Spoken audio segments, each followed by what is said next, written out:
which we'll call to order, and if you please join us in prayer and pledge. If you join me in prayer. Creator God, we pause before our deliberations to give you thanks for this beautiful day that you provided for us and ask for your blessings on our deliberations today. Give us wisdom and the knowledge to make good decisions for all the citizens that we represent throughout our county. And we again pause to thank you for all that you give to us. In your name, amen. Amen.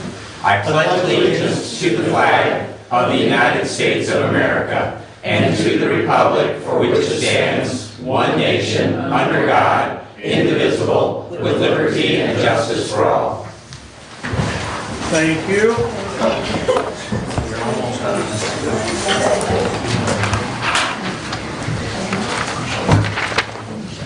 So we'll have public comment. I'll read our rule first, if you will. And the member of the public may address the board after receiving recognition from the chairperson and giving his or her name.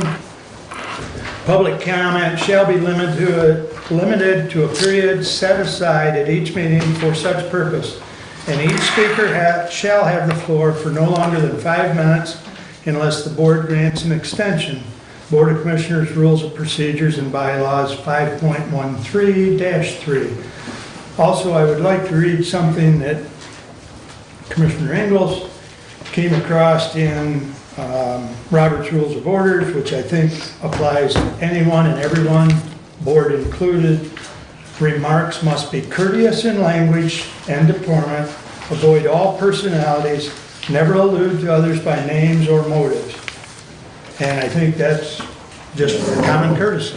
So with that said, we will entertain public comment. There will be another one at the end of the meeting. We have a full day, so please. Good morning. Good morning, Commissioners. Thank you for the opportunity to speak today. Your name, sir? Joseph Hendy, 181 Ray Street, Hillsdale, Michigan. Thank you.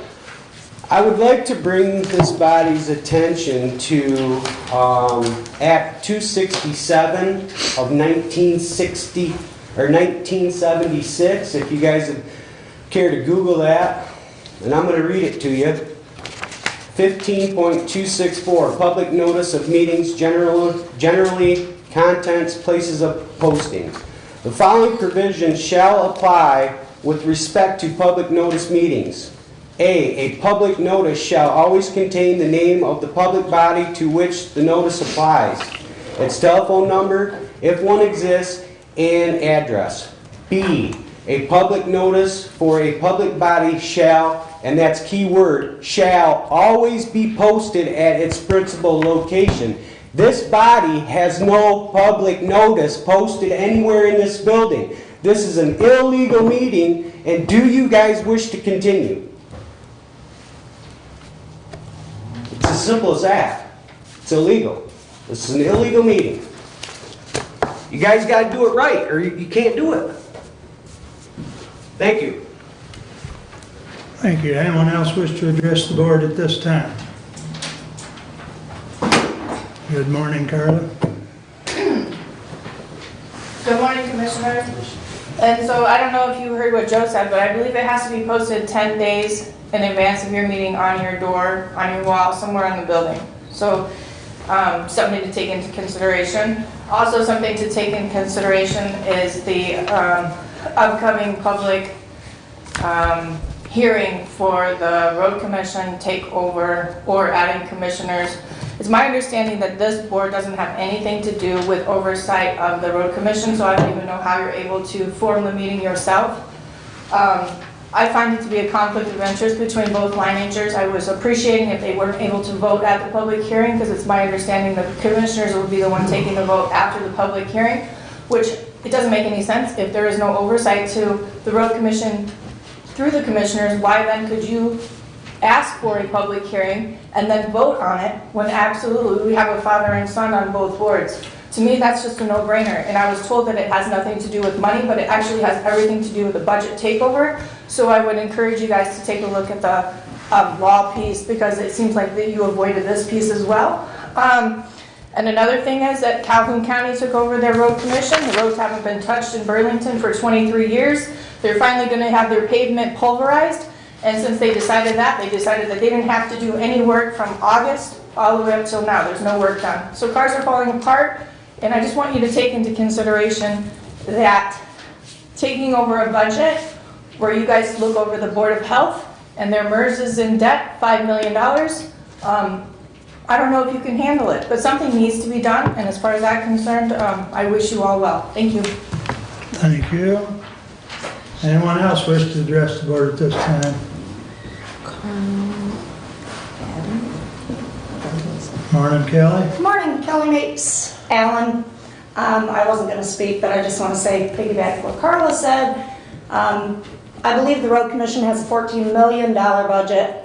I'm worried about this commission taking over a $14 million budget, so I hope before we do that, we have some really good insight on what are you going to, what are your parts, what are you going to play, and how are you even going to do that, because you struggle with the boards that you currently got. Just a thought. Thank you. Thank you. Anyone else at this time? Morning, Bob. Good morning. Robert Eichler, Scipio Township. The notices should be about 24-hour notice posted on the door. That has also, you can look that up as well. I think that's been well said. To be looked at as what's going to happen here. I can say my own disgust from the last meeting.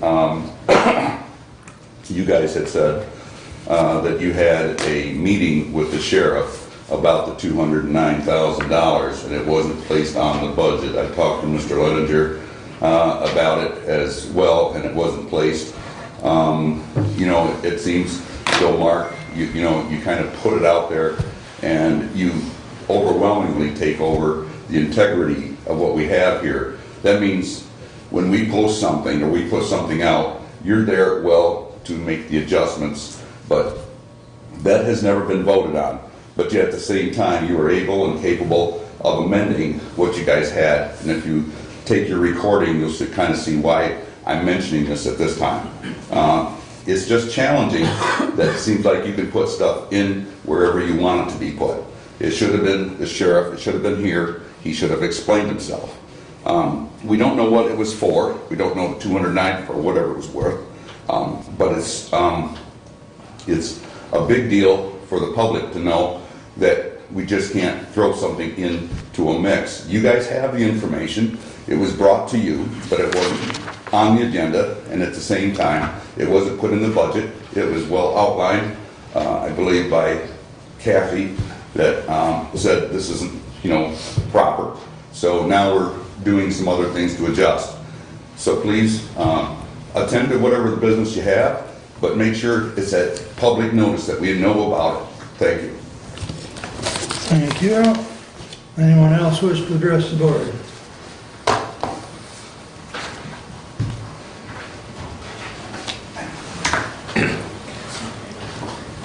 Mark Nichols, Adams Township Supervisor. Appreciate the opportunity to share. I do have to kind of concur with the others, although we're a little sketchy on the exact time of notice it appears. I believe it's 18 hours. If you're not posted, I expect you fall under that, and I'm surprised that you wouldn't be. And I would advise that Adams Township has been sued for that, for not having proper notice. Cost us quite a few $1,000s, settled out of court. I don't know if anybody has intention of doing that if you're not legal and if you proceed. It's just a hassle. And I'm surprised that you might not be, because many of you have been on the board for quite a while, and county clerk's kind of involved, but sometimes things slip through the cracks. There's a lot of laws, it's hard to keep up with them all, I will say that. And I didn't come about that, didn't know anything about that. I came here, Mr. Godfrey, to speak on the condition of the dirt roads, and I don't see him. I hope he'll be here. He will be I'd here. like to hear what he has to say. I want to thank this board for taking some action about that, scheduling the public hearings. I want to be here. I want to give my input. I guess I'd go on record presently and not thinking that it would be a good idea for this body to take over, but I think it might be a good idea to expand it to 5. And I intend on being back at those meetings. I hope the public takes notice of all of this. Seems to me that if anything is a good government function, it should be roads. And it's something that we ought to agree on regardless of our politics, at least generally so. There might be some differences in exactly what needs to be done, et cetera, et cetera. So I guess that's about all I have to say, and I appreciate the time. Thank you, Mark. Anyone else at this time? All right, thank you. Correspondence is listed, or just a minute, let me get it, I'm getting ahead of myself. Consent agenda. We need to pull 2 items. 22053 and 22056 had some typos. So we'll pull those and put them under Brad's I will report. move for the approval of the consent agenda with those 2 changes. Second. Moved and seconded. Do we have any other additions or corrections? Yes, on the approval of the roof that you see in your packet, the 10% contingency is not listed, I don't believe. Which one is that? Which number? 22049, is that correct? 49, 50, It's on there. 10%? The Yes. amount of the project is not to exceed $307,500 plus 10% contingency. Okay. The other one, the last 50, says plus 10% contingency. The next one is the existing conditions report, which has no contingency. right. And then 52 does say plus 10% contingency on it. Okay, thank you. The other is on the Kiwanis flag resolution, there is a change. It was an account number error. We had the wrong account number on it, and after the packet went out, we got the call that the account number was incorrect, so that has been corrected. Okay, thank you. All right. Anything else? I would just like to comment on one of the items on it, Mr. Chair, and that is I appreciate Curtis Gale's continued commitment to Region 2 Area Agency on Aging. He has been an outstanding member of that board. He was appointed probably in 2013 or 2014, has served faithfully, and I'm delighted to see him applying for reappointment. Thank you. Thank you. All right. With 53 and 56 moved down to Brad. All in favor of the consent agenda as amended, signify by saying aye. Aye. Opposed, same sign.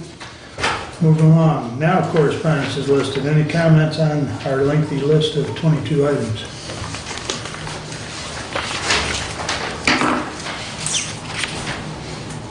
Some items are related to the agendas and they are noted as such. Others are just simply pieces of information. All right. Would entertain a motion to approve the regular agenda. So moved. With those 2 items inserted in, the public safety, Correct. I would support. Any other additions or corrections? Hearing none, all those in favor signify by saying aye. Aye. Opposed, same sign. Regular agenda is approved. Nick, that brings us up to you, sir.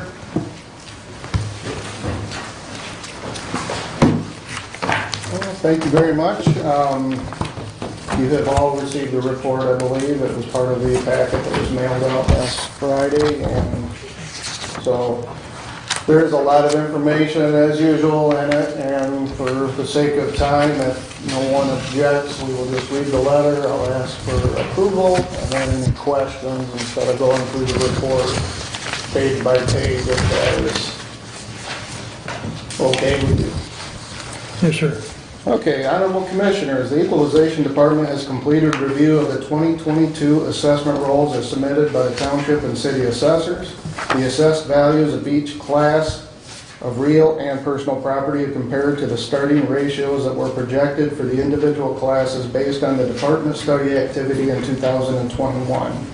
The real property classes are required to be equalized individually and the personal property class equalized as a whole. Appraisal studies were conducted in all assessing jurisdictions to determine the starting base for preparation of the 2022 assessment rolls. After review of the 2022 assessment rolls of the 18 townships and 4 cities in Hillsdale County, the Equalization Department recommends adoption of the equalized value of real and personal property as follows. For real property, agricultural, $625,502,470. Commercial, $112,924,840. Industrial, $46,566,810. Residential, $1,405,605,023. For developmental, $146,900, for a total real property value, $2,190,746,043. Total personal property, $213,966,056, for a total real and personal property of $2,404,712,099.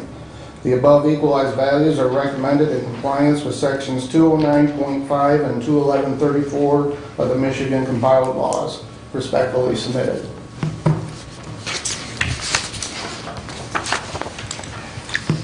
Questions, comments? I would move for adoption of the equalization report. Thank you. Second. Yeah, just a subject of interest, looking at the results from the board's overview, is it just your 20,000-foot view? More appeals this year, less appeals, about the same?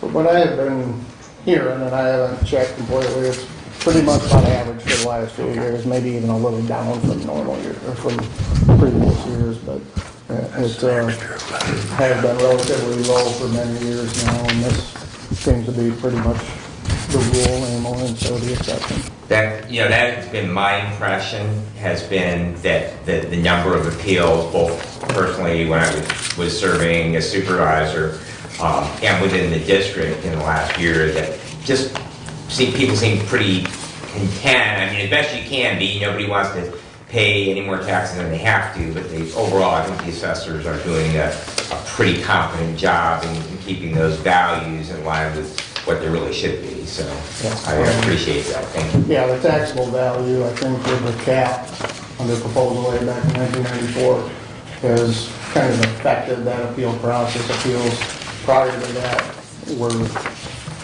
kind of a standing room only and anymore the taxable value tends to do that. Now we are creeping towards the 3.3% with the inflation rate this year. I would anticipate, unless something tragic happens, that we will be pushing a 5% maximum this time next year. Have we ever done that in the history? I didn't believe so that we've ever maxed out at 5%. I believe 4.4% is the highest CPI that, as far as property taxes that we've seen since 1994. Thank you. This last year, the state of Michigan had some issues with Hillsdale Township's assessment roll. Has that been corrected in this? Yeah, as you recall, this board authorized me to assess the township. They have since actually had a turnover in assessor. Again, since that order came down between this gentleman and myself, I believe we have corrected those. Just got the notice the other day that they have asked for a copy of the data, and I believe that once they review that data in the coming weeks, months, that will be rectified, yes.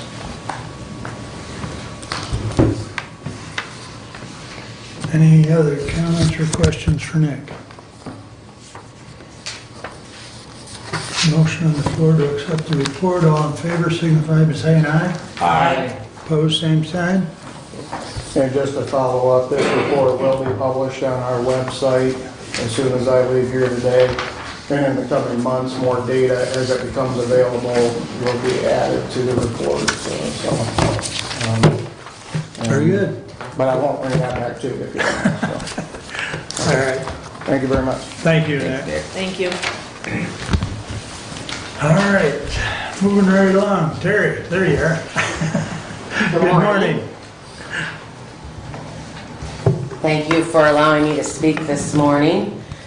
Just a little history. Jerry Beer, Executive Director of Hillsdale County Senior Services Center. A little history. 40 years ago, almost 40 years ago, Hillsdale County Senior Services was established. I was not present for that, contrary to popular belief, when we established as a private nonprofit. And the mission back then was really to keep people at home, independent, healthy, and involved in the county. About 30 years ago, there was at one point a Department on Aging underneath Hillsdale County, and Hillsdale County, for whatever reason, decided to dissolve that Department on Aging. It used to be at the courthouse annex. So over the years, we kind of incorporated a lot of the services that were provided by the county. In Jackson, Lenawee, Branch, they have a Department on Aging underneath their county umbrella. About 20 years ago, in 1997, we went for our first half senior millage, and then were able to build a permanent home. Came back to the county in 2004. The first senior millage was a 7-year millage, and the county had agreed that if we were to go back to the voters for a 20-year, or what's considered a charter millage, that they would give us their full faith and credit for a bond issue to refinance the USDA loan we had to build Perennial Park, which was a blessing. The voters approved that, and we were able to save roughly $1 million in interest payments for the building of that. We're coming near the end of that bond issue, but I did think it was worthwhile to at least mention kind of a little history for those of you that might not be aware of how we came to be. Currently, we employ 45 people. Our mission remains the same. I believe we do a lot with a little. In 2008, we then went back for another half millage. And that was, the aging baby boomers are retiring, and so we're seeing a larger number. It's interesting on the millage that I am here before you today seeking renewal to be placed on the August ballot. It said, according to the 2000 census, 1 in 7 Hillsdale County residents age 65 or older comprise 13.3%. We are now, 12 years, 14 years later, and the 2020 census now shows 1 in 5 of Hillsdale County residents age 65 and older comprise 20.2% of the population of Hillsdale County. So 1 in 5. And that number is just going to continue to grow. I'm a baby boomer, those born between 1946 and 1964. And so our mission has always been keep people at home. They're happier, they're healthier. Our critical program is our Meals on Wheels program. That's our largest program. Currently we have 411 people. And I like to let people know that it's as much about the nutritional value of delivering a meal 5 days a week as it is with those eyes on. Certainly through the pandemic, we saw a lot of very concerning things that otherwise may not have been identified with APS referrals. And so we were able to continue that throughout, as well as loosen the federal and state regulations that, that funded our grant program. We didn't, our goal has always been not to implement a waiting list, and it is blessedly those millage dollars that help us continue when state and federal fund grants run out, program donations aren't what they're supposed to be, and such. I think the value also is if we keep people at home, they continue to pay their property taxes. So that allows the county general operations budget to sustain itself as well. And I will tell you that as a private nonprofit, historically you can spend up to 35 cents for administration and our fundraising. Our fundraising is nominal. And we have really, out of every dollar spent, 12 cents goes to our administration. So we are hopeful that 4 years ago we had to drop medical for our employees, so I can tell you that the employees who work for the center are dedicated to our mission, are passionate about what they do to help live our mission in keeping people at home and independent. We continue the Meals on Wheels program with those relaxed guidelines, so really anybody 60 and older that needs a meal, They don't have to meet the more stringent government guidelines. They haven't suspended those.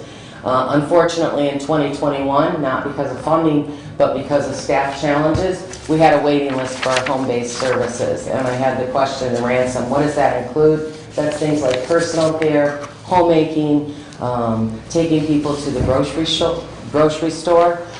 We partnered with Michigan Works and have recently, January of this year, introduced a registered apprenticeship program for our direct care workers. So pip hooray, we no longer have a waiting list for those home-based services. That has allowed us the ability to recruit more individuals, and also we have a pay differential, again through some special funding, for $2.35. I won't say it's what they deserve, but we start our direct care workers at $15.35 currently.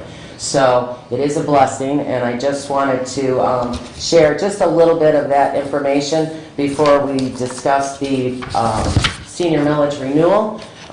Historically, senior millage renewals throughout the state of Michigan allow a number of providers in different parts of our state. I believe last time I checked, there were 67 out of the 83 counties that had a senior millage. Senior millages, you cannot go to the voters for more than a mill. That's legislative. I advocate that should be raised because the cost of providing services, I don't need to tell you, our raw food supply cost for the 60,000, 70,000 meals we provided last year has gone up. Historically, they're usually on the ballot in August because, God forbid, if it were not to go through, then we have that opportunity to go back to the voters in November for a renewal, for that renewal. Our budget is $2.4 million, and so as you can see on the sheet I gave you, how we use those millage dollars, 1.3 in fiscal year 21, roughly. It was a little more than that, but it shows you across the line how much of those millage dollars were spent on information and assistance, kinship care, our Medicaid, Medicare assistance program, our outreach, and I will tell you that in outreach, we were doing a lot more wellness calls, calling our seniors throughout to make sure, are you okay? Meals on Wheels, as mentioned, home care, in-home respite, our adult day respite program, where we go and pick up individuals who really give the caregiver a break. It's not all, but many have a dementia diagnosis, and so just giving that caregiver a break is instrumental in allowing that loved one to stay at home. Our volunteer transportation is supported by volunteers. We're not, for our volunteers, taking people to non-emergency medical appointments, both in the county and outside the county. We wouldn't be able to operate that. We use our volunteers quite a bit. And then, of course, our congregate lunch and our fitness center. These are the top programs. We have roughly 30 programs that assist individuals. One of the most recent is our Success After Financial Exploitation in partnership with Wayne State University. We now have a case manager able to help individuals at no charge, one-on-one, for identity theft, checking their credit report, and it's increasing. I've been the victim of identity theft. I don't know if any of you have been the victim of identity theft. It's no fun to go through, to contact all those businesses to say, those charges were not me, and trying to recover that money back to those individuals. So there's a number of programs, smaller programs, that aren't listed on this, but certainly really instrumental in allowing people in Hillsdale County to stay at home so that they can age in place as they should. So, questions? Doug? The millage is $1,300,000, thereabouts on the chart here. Is that close? Correct? Close, correct. It's the one that, we have 2 half millages. So the one you have on the August is a half millage. So Nick had not completed the new figures, so we went with the 763,105 for the 0.05 or half millage. Right, so my question though is that when you have a shortfall, what other money do you have that supplements what you do? Good question. So we have program income that we don't require anyone for our state and federally funded grant programs. If they can't donate a penny, they're still going to receive those Meals on Wheels, those homemaking services, volunteer transportation. We have grants that are administered through Region 2 Area Agency on Aging. In the state of Michigan, the Michiganian Older Americans Act allocates a certain portion throughout the state. We are part of Region 2, and that is Jackson, Lenawee, and Hillsdale. And it's a funding formula, so it's based on population of seniors, it's based on minorities, it's based on the poverty levels of the senior population. And so Jackson receives 51%, Lenawee receives 32%, and in Hillsdale we receive 17%. So we have those state and federal grants. We also have a contract to do Medicaid waiver services, veteran services. We have private pay options. For example, on Meals on Wheels, we have, I could share a story of a woman whose son lived outside of town, and she didn't want anybody. One of the things that we do, part of the grant, is a low income risk review. Well, she felt it was nobody's business to know how much money she did or didn't have. And so the son said, can I buy those meals? And that way she doesn't have to complete that piece of the assessment. And so when we delivered meals to her house, she said, I don't need them. And we said, no, remember your son bought these for you as a gift. And she said, oh yes, and he's a lovely son, isn't he? So it did allow us to have eyes on in the home. We also do fundraising. We write grants, as mentioned, the Michigan Works. That was for the Registered Apprenticeship Program. That was a grant. Of course, we take donations. We've been blessed over the years with a few bequests from individuals. I think people forget that we are a private nonprofit because we are different from the bordering counties, but that people, when they have left, have been so appreciative that we've been named in their bequest, so that does help as well. Thank you. Thank you. Other questions? Terry, thanks for coming today and explaining this to the board. I know we got your proposed language late in the week last week, and we've been doing some tweaking to it, but I still think that, and talking with some of my other commissioners, I think we want to send that to our legal counsel for review. Absolutely. Before we vote to approve that resolution. So I do believe there was a draft resolution that Commissioner Wiley shared with all of us late yesterday afternoon. I know one of the things Commissioner Bensing is concerned with is in that first word where it says shall the county levy the millage. He wants that changed to match what the language was used in the ambulance millage. It says may the county. So just some word tweaking there that we want to just run by our legal counsel before we give the okay for approval. And I do believe we have till May 12th or 13th, I believe. It's May 10th at 4 p.m. Yeah. However, in speaking to, and I understand Attorney Thompson is the county attorney as well, because obviously we ran this through. We'll go to a different attorney for this. Right. I think it was Cole and Stoker up and in Store, and I Lansing. think we went to Dickinson before. One of the pieces was, and I forgot where I was going with this, on what you were just saying. I'm not gonna address the shall versus may. We have history. We took it to the Supreme Court. And we won. No, it was a stalemate. Truth be told, it was a stalemate. And it cost $100,000 between the county and the senior center over 4 years that could have otherwise been spent on Meals on Wheels. And what happened when it got to the Supreme Court it started in 2008. I think it finally was presented to the Supreme Court in 2012. I'd have to go back and look. But by that time, the county had approved and levied the full amount the voters approved under shall levy. And so what the Supreme Court said, because the county was agreeing, the first year we lost $250,000, which we never got back. When it was reduced. And when it went to the Supreme Court, because the county had agreed to levy the full amount, there was no grievance. So basically what the Supreme Court said, Commissioner Benzing, was this was a tax tribunal issue. And so were the county to decrease the amount the voters approved, we would then have a grievance and could take it back to the tax tribunal. Because shall means shall, and may means may.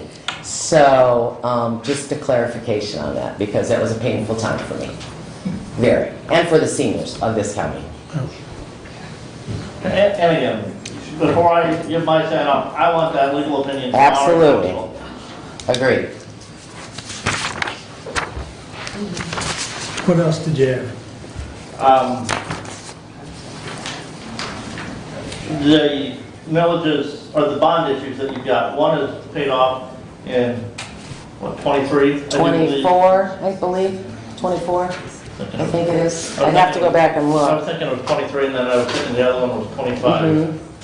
So, We've done, and when we came before we gave projected cash flow, I do know that one of them is the increase in demand, but two is right now, part of our retention is we don't have medical insurance for our staff. And as you well know, a lot of single parents, single mothers out there need that medical insurance. And I'm not discounting, but a lot of our direct care workers could really use that medical insurance. So our hope is that we could reestablish medical insurance. It cost us about $150,000, and for the priority of the seniors that we served, that was a motion was made to discontinue that, because at the time we thought, well, maybe most can go purchase that in the marketplace at a less rate. But so I know that last time we had not last time, but in 2008, we did a projected cash flow sheet on where these funds would be spent. So I don't know if your question is, well, maybe we should reduce it because we won't need the money. I can assure you, we need the money. So for both millages. well, I know just inflation in the last year. Right. On that cost of transportation for Meals on Wheels, like you said, the increased cost in just acquiring the Yes. foodstuffs for your Meals on Wheels program has just gone through the roof. It is. Just a little side note, because I believe stories are worth sharing. I was on my way to Amboy Township in March and for the meeting, and I was on Territorial Road, and I had a record. No, I've never had a deer hit me, never hit a deer, and it jumped out, and I couldn't move. So a truck stopped by, and I said, "Are you going to Amboy Township? Because tell them I'm not going to make it." Well, because my car is still in the shop waiting for a part, I used the Center Jeep, and some of our vehicles are in need of replacement, but I said, see, there's a blessing, because I had Pittsford and Ransom Township last night, and I was a little PTSD on the way home from Ransom in the dark, but I said, I think something's going on with the front of this Jeep, and that, a lot of our, I do have to say, we are blessed in this community, because two of our Meals on Wheels vehicles were paid through Consumers Energy, and the Jeep was County National Bank, and then there was another grant we wrote for another one. We have a fleet of 8. Back to the gas. So I said, I had taken it over the weekend. I said, I did 45 miles, and I used a quarter tank. How is that even possible? So the cost has gone up, certainly, with all our Meals on Wheels vehicles, because we do cover 600 square miles 5 days a week. And no ill will to Bob Godfrey and the Road Commission, but there's a lot of potholes out there. So I know. Yeah, we're trying to fix them. Yeah.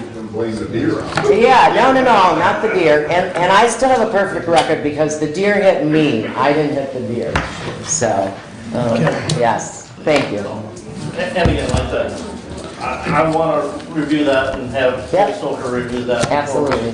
For a Terry, just big picture thing, is there any advantage or disadvantage, and I mean, I kind of played through my mind, having one combined millage? In other words, to allow, set this one so that it expires at the same time and then renew? Or is it better that you have two different so that you have an ongoing funding source regardless that they're overlaid one over the other? And so I'm just, trying to think that through, what might work out best for you. And so consequently, I'm just curious. Funny you should ask that, because back when we did the 15, we had a 20-year first, and then we went back to the voters in 2007, 2008. We set that one at 15 years. In my mind, I thought that they would both come up for renewal at the same time. I don't know how, and then so I looked and I'm like, wait a minute. And so that we would be able to combine those at the same time to present one renewal to the voters. I also didn't think I'd be here. But here I am, lucky me. Because 20 years seemed like a long time away. So, yes, that's a very good point, Brad. As it is right now, this one's 22 and the next one's 24. So maybe that's a question to present to Cole and Stoker if there's a way to... And I'm just thinking, you have some campaign costs involved in that, to sell the idea, you've got to go out. And so I'm just trying to think that maybe big picture, we might want to, try to line them up. Obviously, we want to keep them on a regular election year like this year, where we have primaries or presidential election year, and that might be 2024 is a presidential election year, bigger turnout. So to align them both where they might, be in the same year, and then just have one amount. I will tell you, you cannot do any special election for senior millage alone. Correct. It's by law. It has to be. There already has to be something on the ballot. Right. The other piece is that I believe that in the almost 40 years we've been in existence, we've proved our usefulness and to the quality of life for so many in Hillsdale County. That certainly I'm not opposed to combining the two. As far as any election cost, that's separate. We can't, I even write PTO when I go out, when it's on the ballot, to talk about it, because there can't be that appearance. Right. And in 2008 we spent, I just pulled the sheets up, I think we spent $700. We did the little signpost, it was word of mouth, we did a few commercials on WCSR. Because I'm biased totally, but I believe that it goes without saying. If we can keep people at home, happy, healthy, it saves us all money, people are happier, and it makes sense. So. Well, with that all said, Terry, when I send this off to the attorney, and I guess I'm trying to address your question. You could ask. Instead of having it for basically 23 to... This was another 15-year Well, proposal. Is what she's asked. I guess what I'm saying is Right. what if we were to put this to With the 2 other one. years so that it matches up with the other one, and then we combine them at that point? Or can you, I don't know the legalese, Yeah, or can you combine it with the other? I don't know. Now. right. Well, Yeah, I don't know. Yeah. I guess that's a attorney question. Okay. And I can check with ours, not our local, but Right. the Well, one I'll we check used with before. Paul Stoker and see what I can do to Yeah. get them aligned. And as I say, I don't know, and that's Right. other Good point. county. You said that we've got 67 counties of the 83 that have senior millages, and in talking to your peers, I don't know if one is better for you or another. In other words, that you've got two separate that expire at two different times, so that Yeah.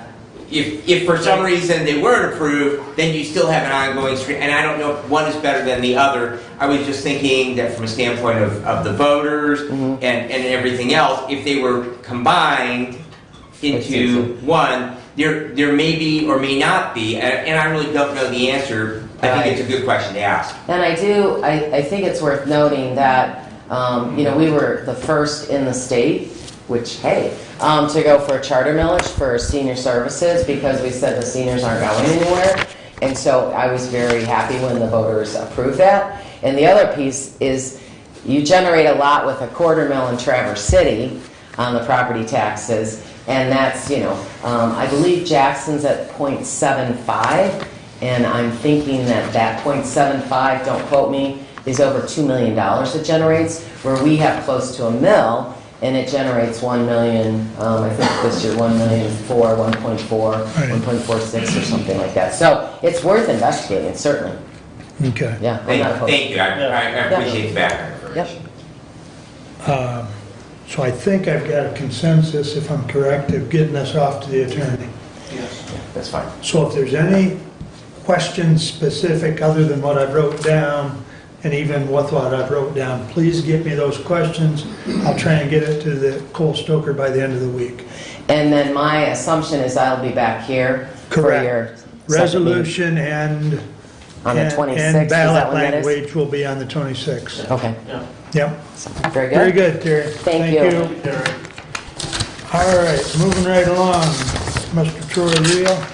Thank you. I've got a few of my fellow local superintendents with me too here this morning, so thank you for your time. Running a little behind, so I'll We'll try and push you. That's okay. That's okay. This is a communication thing, so. Yep, certainly. Just want to make sure you guys all of this in front of you. I didn't see. Not that any of it's less important than another, but Yep, communication is good though. yes, sir. So maybe I'll have Andy step up and they can, just stand up here with me and I'll make sure, I give you two, sorry. And then I'll make sure our guests get set out there too. So I'll have each one of them introduce themselves too, who they represent as well. So I'm Eric Wonderwax. I'm the superintendent for Jonesville Community Schools. I'm Ann Collar, I'm the head of school at Hillsdale Preparatory School. And I'm Colleen Vogt, I'm the director at Will Carlson Academy. And if you guys could just kind of hand out to our audience, so they actually have what we're talking about also, that would be great. So we're here today just to communicate a little bit about the May 3rd election or millage vote, and why and what it's for. So I'm the ISD superintendent. Our local school districts had come to the ISD and asked us to go out for a flow-through millage, which on the Q&A, a flow-through millage is basically we would collect taxes, that money would go back out to the local school districts, and the money would be used for their special education costs that they spend in their local districts. The ISD has a millage that runs special education programming, which is more intense programming, like our autism program, our emotional impaired program, speech and language, those components. But Hillsdale County doesn't have a flow-through millage like most counties have that goes back and offsets the cost to our local school districts for the money that they're spending out of their general funds to cover special ed costs that they have for resource room costs for students. One of the things as we've looked at data in the last 4 to 5 years, there's been a 25 to 30% increase in special education students in Hillsdale County, which is a large increase to what they're dealing with on a regular basis, or their teachers are dealing with on a regular basis. The other component is the special education staff that they've hired and what they can afford to hire at this point in time doesn't even meet the state standard of an 18-to-1 ratio for special education. We actually have applied for a waiver, and we've had a waiver in place for a few years where we're seeing 25 to 30 students in a special education classroom for resource room services around math or reading, and that hasn't allowed them to be able to actually boost those kids up, lift those kids up, and get them where they really needed to be.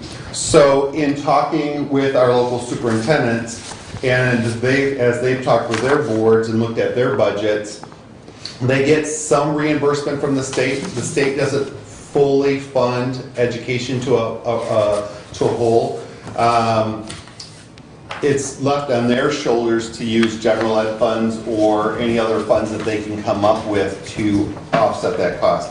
So the reason the ISD is involved in the state of Michigan, Michigan does not allow a local school district to go out for a millage to support programs and services at a local school district. It has to be run through a full county.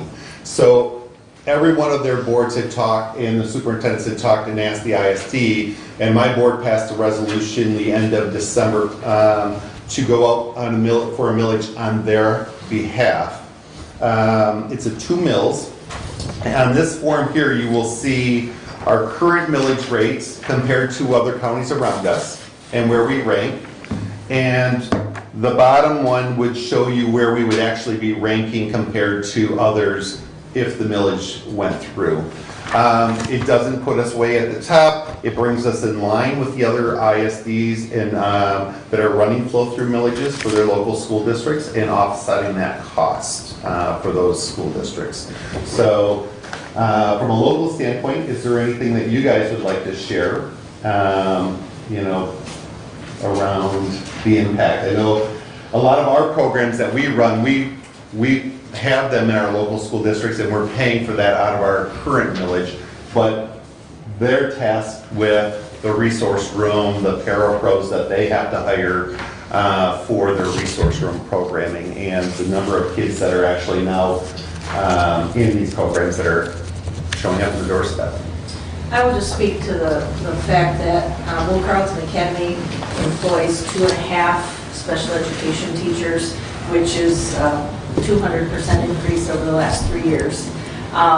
We are finding that our general education fund dollars are going to support those salaries, making sure that those teachers are whole as the needs of the children in our community just really have increased. The point that my board and I talk about a lot is the fact that with this millage, it would free up gen ed dollars to put maybe instructional aids in general education classrooms to support all children. As we all know, social emotional needs of our students are people, and I'm thinking of your population of people too. It has increased so much in the last few years, and we can't not, that's a really bad sentence, don't tell my English teacher, we can't not provide those services to the students. And so from this vantage point, the passing of this millage would free up or increase our special education budgets for sure, which would affect all students, not just the special education students. Yeah, and it doesn't fully fund special ed at the local school district. It does make a large impact on that and does free up those general ed dollars for them to be able to look at building a more robust general education curriculum and programs as needed in their local districts. So none of the money the ISD would be keeping, it typically flow through, that's how it works, and that's how the language that their boards had adopted, that my board adopted for the millage language. They're clearly stated who the school districts are that would be receiving this funds, and it would come in. Our job per the state is we have to manage and make sure that they're utilizing those funds legally and appropriately for special education. So that would be our part in the job, is the supervision of this if it goes through. But the funds would come to us, we would disperse them based on a formula that the state of Michigan has developed for flow-through funding. And so each school district would receive funds based on that formula that the state of Michigan has established. So I would just say that real quick. So at Jonesville, our special ed count has gone from 107 to around 123 in just 1 year. And as was mentioned, by law, you have to provide services. You want to provide the best services for all your kids, but it's one of those areas where by law, you have to provide services for those students. So if there's a student that's evaluated and they say, yes, this student needs a one-on-one aid, you can't say, well, we'll see if we got it in the budget, or maybe we'll take a look at that next year. You have to put a posting up and you have to look for a special education aid.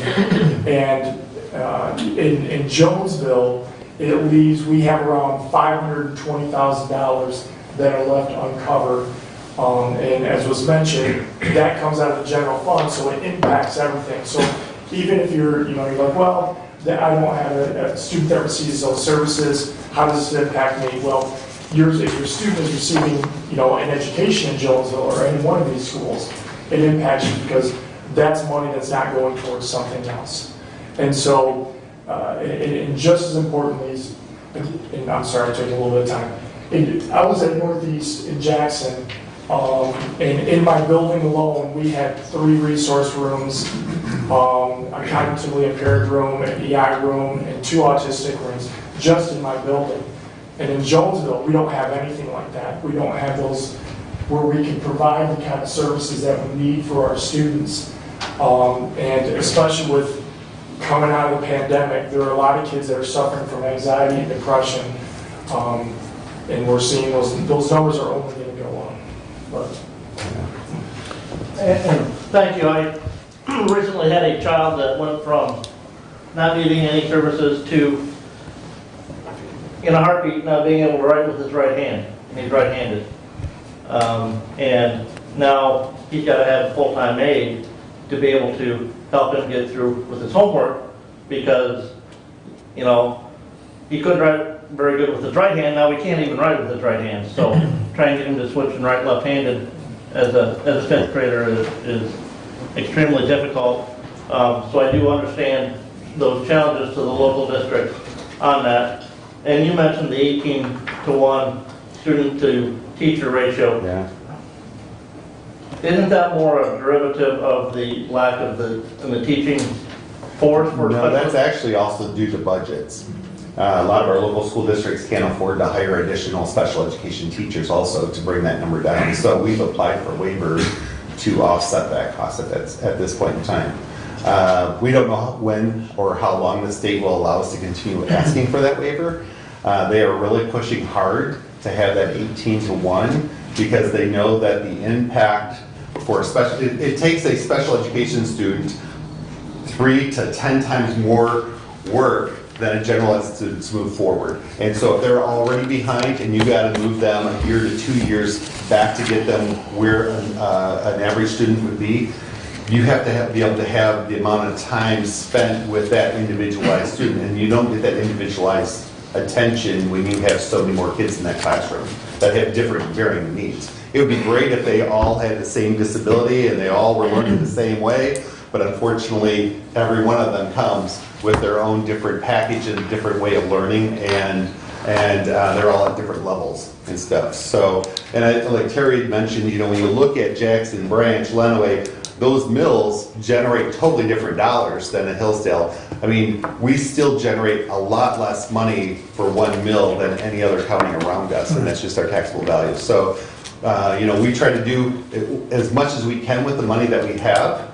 And, you know, we were blessed a couple years ago when I first came on board, the county voted, and we were able to sustain our career center components and actually add engrossing programming there for the skills.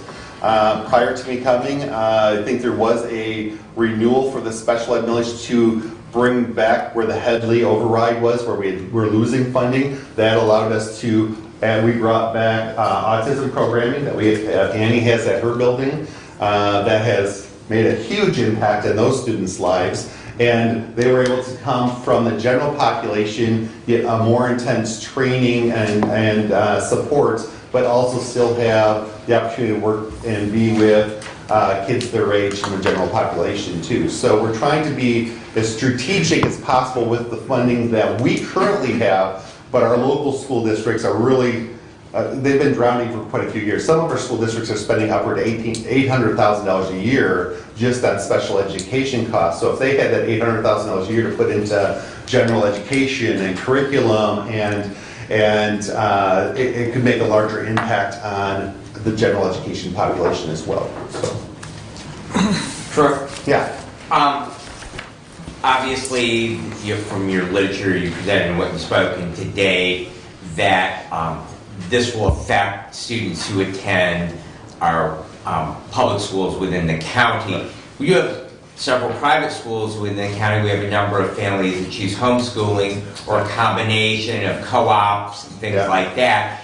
How are those students that choose those forms of education outside, are they able, or will they be able, if you have this new pot of money, will they be able to access those services? I would assume it would be within the district that they reside because they're not pulling down those education foundation grant dollars on taking. And they can do that today. I mean, they literally could go to Jonesville as a homeschool student and say, my child needs special education services, and enroll in Jonesville for 1 hour a day. Jonesville would get an FTE for that 1 hour to offset some of that cost, but this would help with that as well. So, thank you. I just want to understand that, because that, that is a concern. We have people that choose Yeah. different forms of education. Exactly. We did for our children. Yeah. And so, to know that they're able to, gain those services even though they have chosen an alternative form of education. Exactly. And not only for special ed or their title services, but they could go for PE or band and right, stuff yeah. and do those 1 hours, and that's all legally allowable. They just go through the school district to set that up. So that's a great question and good explanation for everybody in the room here. So. Thank you. The other question I had, and it really is directed at our public charter schools. I was just curious in regards. Hi there. I was just curious. Your funding, you have state foundation grant, and then if you have additional dollars, if you have a student that is a special education, i.e., all the verbiage. What other pots of money? Obviously, this would be a new pot of money that would come down to you. What other pots of money do you have to direct to? And that's the answer that I'm looking for is you don't. So that you are a standalone, that you don't have that option of going to the voters for building the site, things like that. So this would be an additional pot of money over and above those two that you have right now to help fund those programs within your building. Correct. Right. Okay. Because I think that's something that goes unsaid, that you do an outstanding job with a very much more limited source of funds than our traditional public schools do. So thank you. Yeah. Good questions. Trying to know this is an informational piece Yeah. today, but I guess looking at the other entities that we have come to us and keep us updated on Yeah. county dollars, Yeah. which in essence, that's what this is. Yeah. I guess I would ask that I can get you in here at least maybe a couple times a year to show us the accountability of the flow through Sure. and so on. Yeah, absolutely. I can get that all set up, and we can come in twice a year. Because I think it would be important for you to see CTE, what we're doing, where we're at, how that's changed and how that has impacted us. Our current special education millage that we have and the changes just since 2019. And really, I'll tell you, a lot of collaboration work has worked with our local SUPs. I mean, we have an amazing team. They've come together. We've looked at what was not working in special education through the ISD, and we've worked through with the team and actually created a whole new state plan that we submitted to the state of Michigan to bring it more in line. I would say we have a really great working relationship, and my vision, like I've always told them, my vision of an ISD is always to support the local school district. That's my role. That's why I exist. I'm not my own little entity. And I know some superintendents that are at ISDs believe this is my world, this is my only world, and nobody else can influence that. My vision has never been that. Even when I was a local SUP, I always wanted my local ISD to support what I'm working on and to provide any services. So giving you those updates, I'm sure they would love to come with me and talk about how the impact that they're seeing on their local district would be great. That would be good. That would be good. Either get with me or I'll get with you, one or the other, and we'll get that set up. Sounds good. Thanks, Mark. Very good. Any other comments or questions for Troy? I do have a couple of questions. When you speak on the ratio of students to special ed teachers, is that because you can't find the teachers or you don't have the funding? Both. Some of us can't find teachers. Okay. But we have postings that are up through the ISD that we can't find teachers. I know we have a couple local school districts that they've had positions posted, and they'll have somebody, they'll say, yep, I'm going to come to you, and all of a sudden they jump and they go to Jackson because Jackson's willing to bring them in on step 5 of the scale. And we don't have the funding and the flexibility to go, well, even though our contract says I can hire you at step 5, my budget says I can't do that. So that comes into play as well. I wanted to address that as well because it's come up twice. The state has afforded us as hiring agencies opportunities to special permit teachers who perhaps aren't specifically certified for a special education need that we have, and then with guidelines, getting them enrolled in a planned program or something. So it isn't necessarily that we can't find the candidates, but it is always usually a money issue too. So finding the people, we've overcome that challenge with special permit allowances, but the financial piece is always a challenge as well. Because we're competing with the other districts outside of the county. And when they can go to other county schools, other counties, and they can have their caseload be lower and have more supports within the building, within the district. That's huge. And in some cases, it's not too uncommon, more money. So we're competing not just, within a county, but you're competing with everybody. Yeah, we do see a lot of stealing from each other, which is sad. We legally can't say, oh, you work for Jonesville, I can't hire you. We can't legally do that. But if I post positions, I sometimes will have teachers come from a local district. If, Eric had some of my staff leave to go to his district and stuff. So we see a lot of that transition within the county. But the people that we're trying to recruit are usually a lot of people that are on the border edges of our county. And like Eric said, if I can go work and truly be at the state limit of 18, that is much more manageable for me than going to a Hillsdale school where I've got 25 to 30 on my caseload. And sometimes that is just the weighing factor as well. So. Are those caseloads as heavy at the elementary as they are at the high school? Yeah.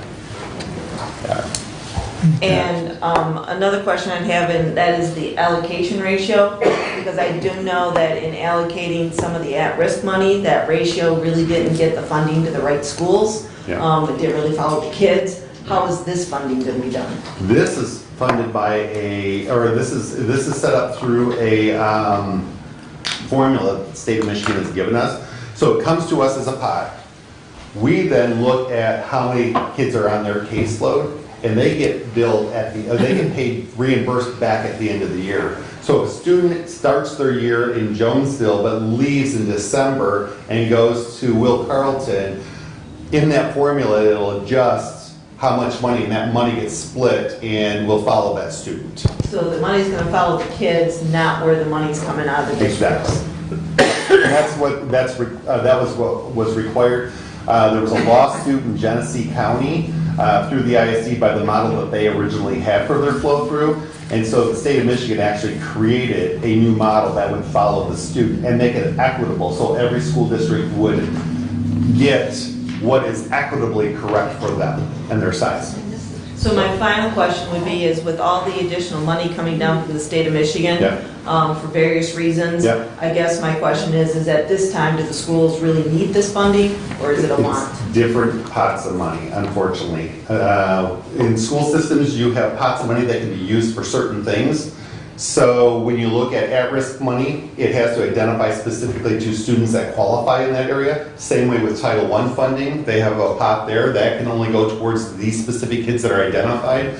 You might have a student that qualifies for special ed for reading, but they struggle in math. They don't qualify for a math special ed, so they can get Title I services for math, but they get a more intensive service in reading because that's where they qualify. So those buckets of money have to be separated. So the money that's coming down from the state of Michigan falls with different pots, and it doesn't impact what they're currently spending on special education. But their general fund dollars have increased. Correct. So again, my question is this a want or is it a need? It's still a need, I would say, because we had that conversation with their local school districts and their boards and at our countywide meeting, and that was a big thing. They said this is a need because just because that funding's coming down, we've been doing with a lot of without. We have school districts that have held back on purchasing new curriculum, having more robust PD for teachers to get them in line with things, just because they're utilizing those funds. So as more money comes down, a lot of that gets filtered over to still offset those needs in special ed. Yep. Great questions. Anything else? All right, Thank you very much, Troy. And if you want, I'm going to skip back. I know there were some questions about Open Meeting Act. I have an Open Meetings Act book I'd love to just give you guys. So I'm going to run back to my office and grab that just so you guys have that to be able to review and look at. That'd be fine. Thank you.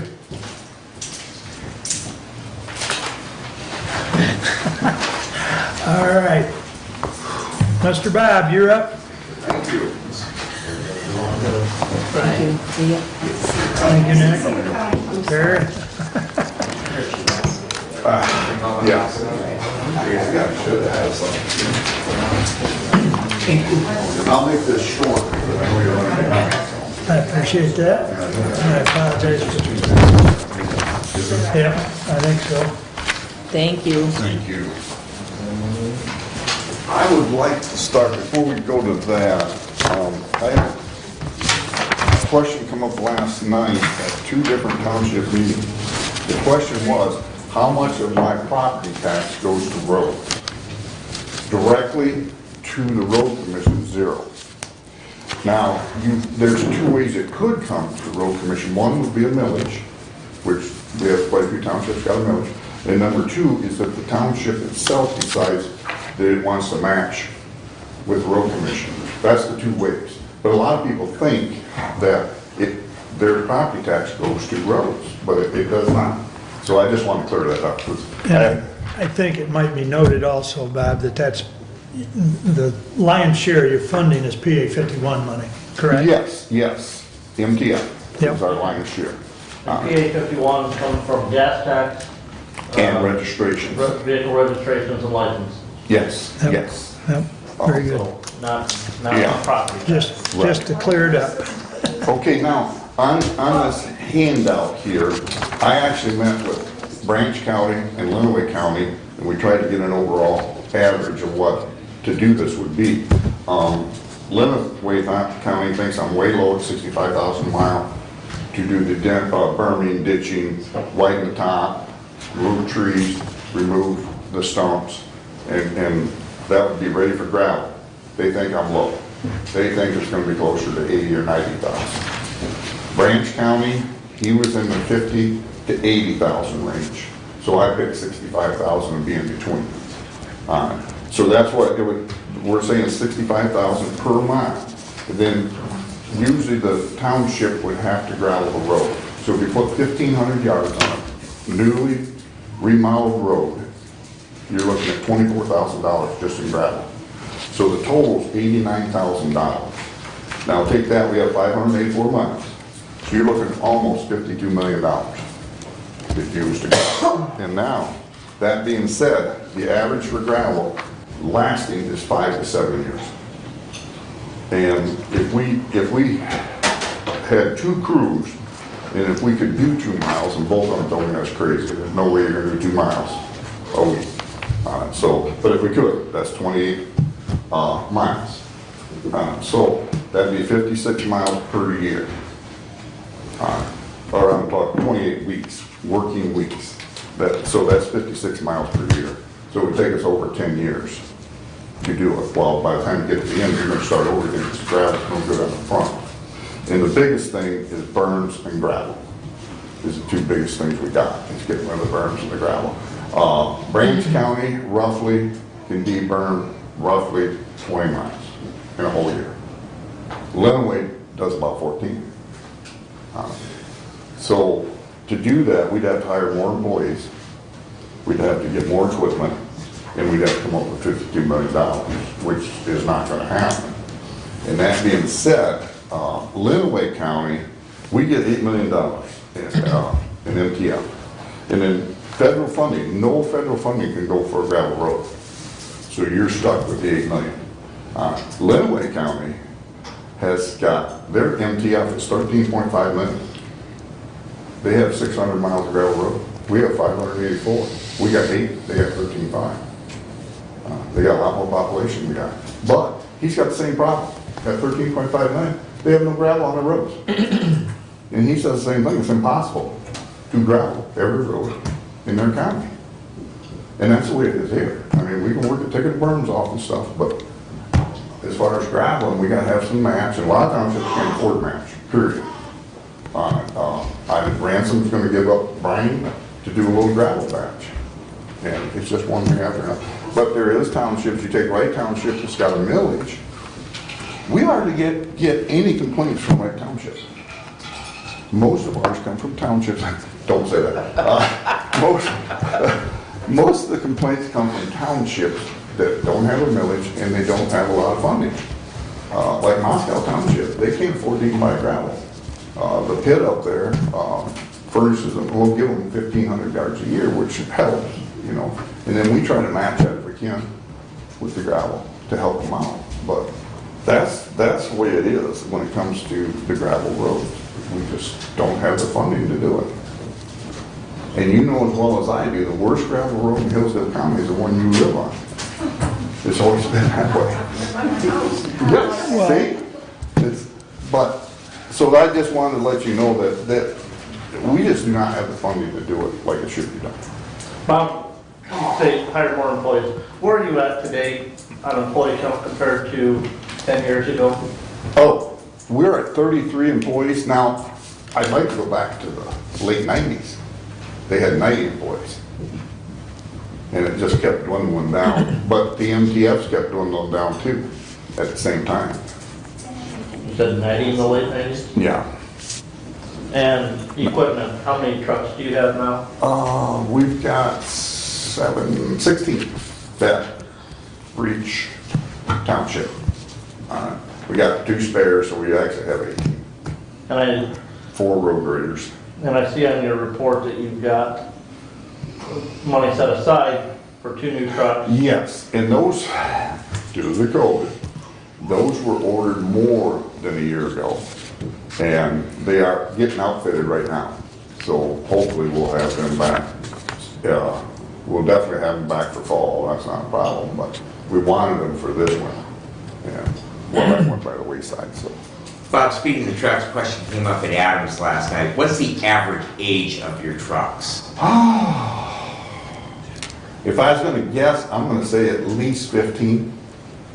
We try to buy 2 every 2 years, and you're still not gonna be able to keep up if you do it that way. Because you got graders you gotta buy, and sooner or later, and backhoes, and loaders, and everything, so it's difficult. Yeah, your graders are all fairly new, right? Yes, those are, we bought 2 and 2, so they're spread out. And the same with trucks. You could go out and borrow money and buy 10 new trucks, but then in 15 years, all 10 trucks are junk. Right. So we'd rather spread them out 2, 2, and 2 and try to keep that going. We realize the gravel roads are bad, really bad this year. Linaway says the same thing, Branch says the same thing. This is one of the worst years they've ever had for gravel roads. We don't understand it, but it's just the way that it was. And Branch, they still haven't got all of the roads either, you know, so we're in the same boat. We're out scraping, they were scraping all day yesterday, scraping all day today. Now, that being said, they're talking rain tomorrow.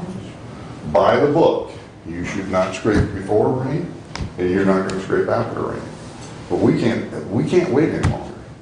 You know, it rained twice last week, twice the week before. Well, every day that it rains, we lose 3 days that you can't scrape. But a lot of the public don't understand that. I've had people call me, it's pouring rain, why aren't you scraping today? Well, that's why we're not scraping. Yeah. You know, you just can't do that. And so that's where we're at. I just wanted you to know that it's not that we're not doing the gravel roads, it's just we need more funding to do the gravel roads. And I have no idea where that would come from. The ideal thing would have been that sales tax if it went through. If we could have got 1% sales tax and every penny of that went to roads, we could do it. But that's not the way it worked out. Bob, I heard you talking at Ransom last night about maybe changing a little bit about berming or deberming. And that is a universal question. I mean, of my 6 townships, one of them has basically no gravel roads, and Commissioner Engel and I share that. The rest of them, the majority of the roads are gravel roads. So, and as a supervisor, same issue. We actually contracted with you, and we couldn't get the work done. Yeah. So, it sounded like what I was hearing from you last night is you're rethinking possibly getting those graders to pull that berm in, maybe do some vegetation control a couple weeks ahead of that. Could you share with my fellow commissioner what you said last night about it? Actually, when I met with Branch County, I spent 3 hours up there. And he took me out and showed me their grader, which I was impressed with. They bought a grader and they put a disc on the front, hydraulic disc, that sets off to the side. And it goes along and it pulls the berms and chops them up. Well, then they got a rake on the back that's actually, it's like a road rake. And behind that rake is a roller. So what they do, they go down through the disc gap, then they come back through the rake, which just breaks it up, and roll it and flatten. And that, this is the first year for it, but that grader is dedicated 8 hours a day, 5 days a week, the whole summer to just burns. Now that being said, we're looking, if we did that, we're probably looking at $650,000 to get a grader like that. Can we mount it on our grader? Yeah, we'd have to adapt it. It's not made to have one on the front, but we could probably make it work. And then Lenawee County, they got a different theory. So I was over there this week, and they've got a disc on a huge tractor. Behind the tractor, they do the same thing, go along and disc it. Only they take the grader and roll it out into the road and pick it up and haul it away. And he says it's really expensive for them. So that's why they only get about 14 miles a year, because it's just too expensive. They got to dedicate 2 to 3 trucks, their loader and a grader, and then plus the tractor and disc. I like branches. I like that. I know we used to, do that. We'd remove the material, then you have to find a location for it. But then, the concern that I would hear is we're losing the gravel that we pay, or the limestone, because trucks come along, they blow it out of the berms, and then they're losing that material. So I would think that it would be advantageous if we could roll that back in, and I realize that, it does make the roads greasy for a while. Right. But at least then we're maintaining that material that we paid for with very limited funds that we have. Well, years ago, when I was growing up on a farm, we lived on Macy Road, and the road commission then took the grader, and this happened maybe twice a month. They'd come out and roll that berm into the road, and roll it into the middle, and they took a truck and beat it out. You'd have clumps of grass and stuff. We didn't think nothing about it, we just drove over. You do it today, they're gonna be pissed off, period. I'd love to do that, because then we could move a lot of berms. But, and if you got a lot of grass, it's gonna be a lot of sod in the middle of the road. So, but anyway, they're picking it up and hauling away. Like he said, you gotta have a spot to put it. And if they have to take it back to the pit, sometimes the pit's 20 miles away. So if they can't find somebody to take it.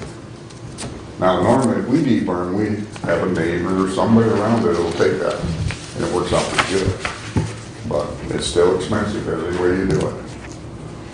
So there's not no good answer other than funding. And all 3 counties are saying the same thing. We need more funding. And we are the lowest one of the 3 counties as far as funding goes. So as far as MTF, Little gets quite a bit of federal funding too, but no federal funding can go to gravel roads.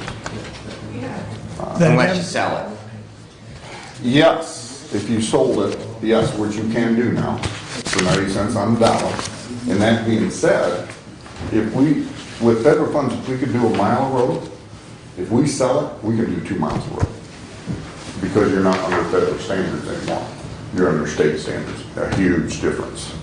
Huge. Can you explain what selling it means?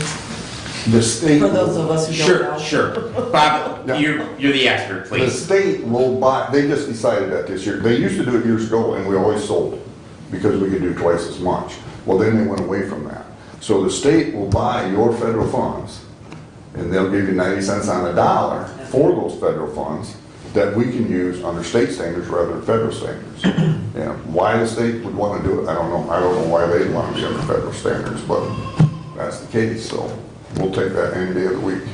And so they're currently doing that or not doing it? Yes, we can do it now. So that really resolves the issue that you're saying, well, you can't use federal funds on gravel roads, because I'm just trying to think this through, because Well, it just started this year, so, Right. But that being said, if federal funds are for a certain project, those you can't sell. right, and so critical bridge funds, obviously, you're No, not going to can't be sell it. dedicated to that project, and we need to take care of those bridges. Right. But we do have a certain pot, and then there's also some weird stuff about that you have to give it to mass transit, Yep. a percentage of your funds have to go to key opportunities Yes. and Dollar Ride, a percentage of it has to go to walkable.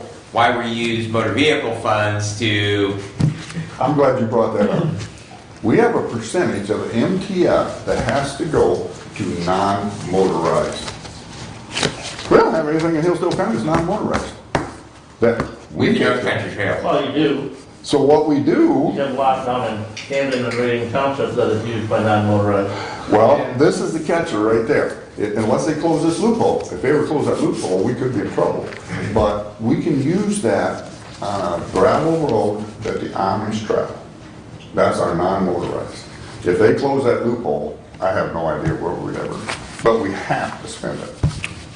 And it's just some stupid stuff the state's got. Just some idea for you for additional funding, and Sure. just, I came across this looking at some other funding issues. Last year, the legislature in their General Appropriations Act included some one-time funding through the Department of Labor and Economic Opportunity underneath the Michigan Infrastructure Grant Program. Last year, there was $48 million allocated through that and a lot of it was looks like for road projects and stuff in multiple counties or cities around the state. So just an idea for some potential optional funding. We're looking for any kind of funding anywhere we can get it. Also, Lenawee County kind of surprised me. They have 22 townships. We have 18. But their township contribution is 4.5 million. Ours is roughly on average 800,000 between what the townships kick in. But Lenawee has been that anything that you do in your township other than normal maintenance is 100% township. And I don't know how they get away with that. I really don't. But you take 13.5 and then another 4.5, that's a lot of money. We could have nice gravel roads if we had that kind of money, but we don't. So I just wanted to run that by you to let you know that we're not. You had a question, Doug? Yes, a couple questions. First, Commissioner, thanks for coming today. All right, While I attend your meetings twice a month, it's nice to be here. From the other commissioners, coming directly from you is very, very helpful, so we appreciate it. I do have a couple questions. You mentioned gravel, but there's been conversation using limestone. Can you explain that a little bit? Yes, limestone is, that we would prefer all limestone. If I guess the best example would be Wright Township. Go down there, they got decent roads, but they've used limestone for years, and they use a lot of it. They're doing 3,000 tons this year. They do it every year. But the limestone is a good 25% more money. This is based, 24,000 is based on gravel. So I would tend to believe you're going to be in the 30,000 range if you did limestone. Now, Wright Township, if we deberm a road, they do the whole mile with limestone. They use absolutely no gravel in Wright Township. But they got a millage. And that millage brings in about 90-some thousand a year. So they do a lot. And we have other townships that's got millage, but they don't bring in that kind of money. Another question. At the last road commission meeting, Scipio, Cambria, Jefferson, Pittsburgh, Litchfield, and Reading all approved. You approved the summer work for those townships. The contracts, yes. Right, the contracts. And so the question is the scheduling. How does that work? Do the residents know in advance so that they can plan, their driving habits when the road work's going to happen? And just two follow-ups with that. How does it relate to the ARP money that townships are spending and the scheduling challenges that all of a sudden now there's extra projects and the normal summer maintenance that goes on? How does it all fit together, and does everybody have a chance to know when their roads may be maintained? We try to keep up with, ahead of time, letting them know when we're going to do this project or that project, definitely. But one of the problems is the ARP money. I don't want to get into that real hard, but we have townships that are going to build a new township hall with that. They're going to remodel, they don't have a bathroom and stuff. I don't blame them for that. They don't have a bathroom, they don't have a well, none of that stuff, so they're going to put some of that money into that. We haven't seen a lot of it come toward roads yet. It might, but we haven't seen a lot. So, and they don't actually come out and say we're using this funding for that project, so, we'll just have to wait and see where that goes. Okay, Thank you, that's it. thank you. Question, if I may, regarding the limestone, does, I think the gravel, you said it's about an 8-year lifespan. What's the lifespan on the limestone? The limestone's about 10, So even though it costs more, it does Yeah. last longer, and gravel is 5 to 7. 5 to 7. So it's all, and so limestone doesn't cost twice as much, but could last twice as long. Could last longer, yes. We still have the same issue with limestone that they do with gravel when they put the blade down. Yep, That limestone doesn't always stay on the road. and that normally, and that being said, it does do that. But that happens in the winter when you're plowing snow. You can't plow snow in the middle of the road. If you could, we'd be upset. But that's where it happens, is plowing the road. We try to keep the blade up as much as you possibly can. But on gravel roads, if you don't get the blade down and you leave a skim on that, that's gonna turn to ice. When the first time it melts, it's gonna be solid ice. So that's why they're trying to get down, but try not to get all the limestone pushed off the road either. Bob, the other issue with limestone this year is availability. Your fellow commissioner, Road Commissioner Leininger, mentioned that John was at Woodbridge last week, John Sanders, and that the townships are going to be limited to 3,000 tons of limestone this year because of product availability.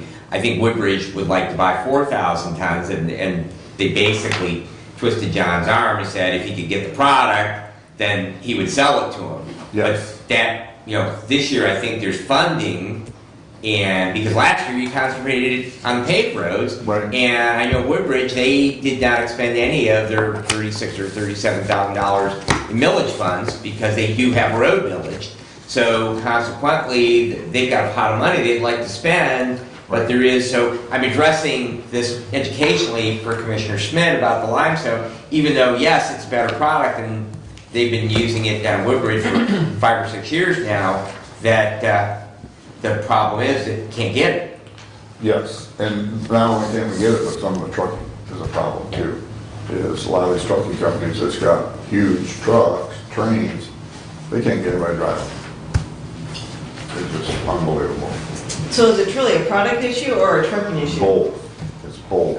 I grew up in Monroe County and they have a lot of limestone over there. Yes. So are they running out? No. Okay, so why do we have a product issue? Well, because the mill, even the gravel, or the Gravel stone, the pit, having trouble getting employees to show up That's and where it's work. coming in, is worth it. Labor shortage. You gotta mine it, crush it, and Yeah. load it. And And that it's not, being you said- don't just dig it out of a hill. We're looking. I grew up in Monroe County. I know how they get limestone. Our pits are low on gravel, we need to crush. We're hoping, we've got a company out of Quincy, hopefully they can come in and crush in May and resupply our pits, so we're not buying gravel from somebody else. But still, our gravel compared to limestone is not, there's no comparison. And Bob, back to your, to really maintain these gravel roads, we gotta have the drainage beside them too. Yes, Part of the problem over the ditching and burn. over the years in ditching is you get trees growing up in those ditches. And I know the project, well, don't cut my trees. Well, it's in the road right of way. There's a road easement there. The road commission could come in and cut them. But you also indicated that there's an issue in the state of Michigan We where can't cut trees now. you can't cut, and you can cut, you only have, We can cut brush, we can't cut trees. The Indiana back is why we can't cut trees. From April 1st till October 1st, we can't cut trees. So that's why, as soon as the crops are out, we go through, I don't know if you've noticed, but we drop trees in those fields. And the farmers understand that's what we're doing, and we try to cut as many as we possibly can, because you can come back and clean them up. You just gotta have them cut before April 1st. And we could probably cut trees 365 days a year, 8 hours a day, and we will never catch up with all that needs to be cut.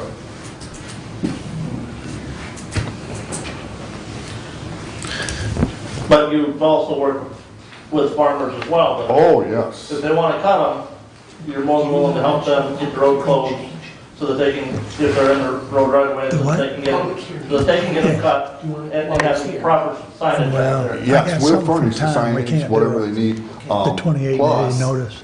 it's funny because we can't cut the tree, but the farmer can. Yeah. So we kind of entice the farmers to cut these trees. You know, we'll come clean up the brush, you just cut the trees down. Yeah, but it's crazy, I mean, you're dealing with that kind of stuff. That's all I have. I do have a question. Constituents were asking striping of the roads. They seem to think it's worse than normal. Can you address that, please? Oh, yeah. Believe it or not, there was a shortage of paint. Where does the paint come from? I have no idea. Okay.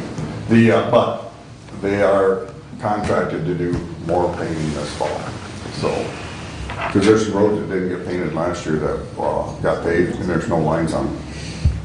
And that's the reasoning. So hopefully we can get all that taken care of. Did you get out up Mills Road Yes, and look at that? yes. Yeah, we need to do something. Melons Road was closed today. Couldn't get in. Had to go bypass. Maybe they're out there working. That's what I was wondering. Oh, good. So this was an informational piece, which is good, Bob, and we appreciate it. It is not, going forward 2 weeks, it's not what we're gonna talk about at the public hearings. Oh, no.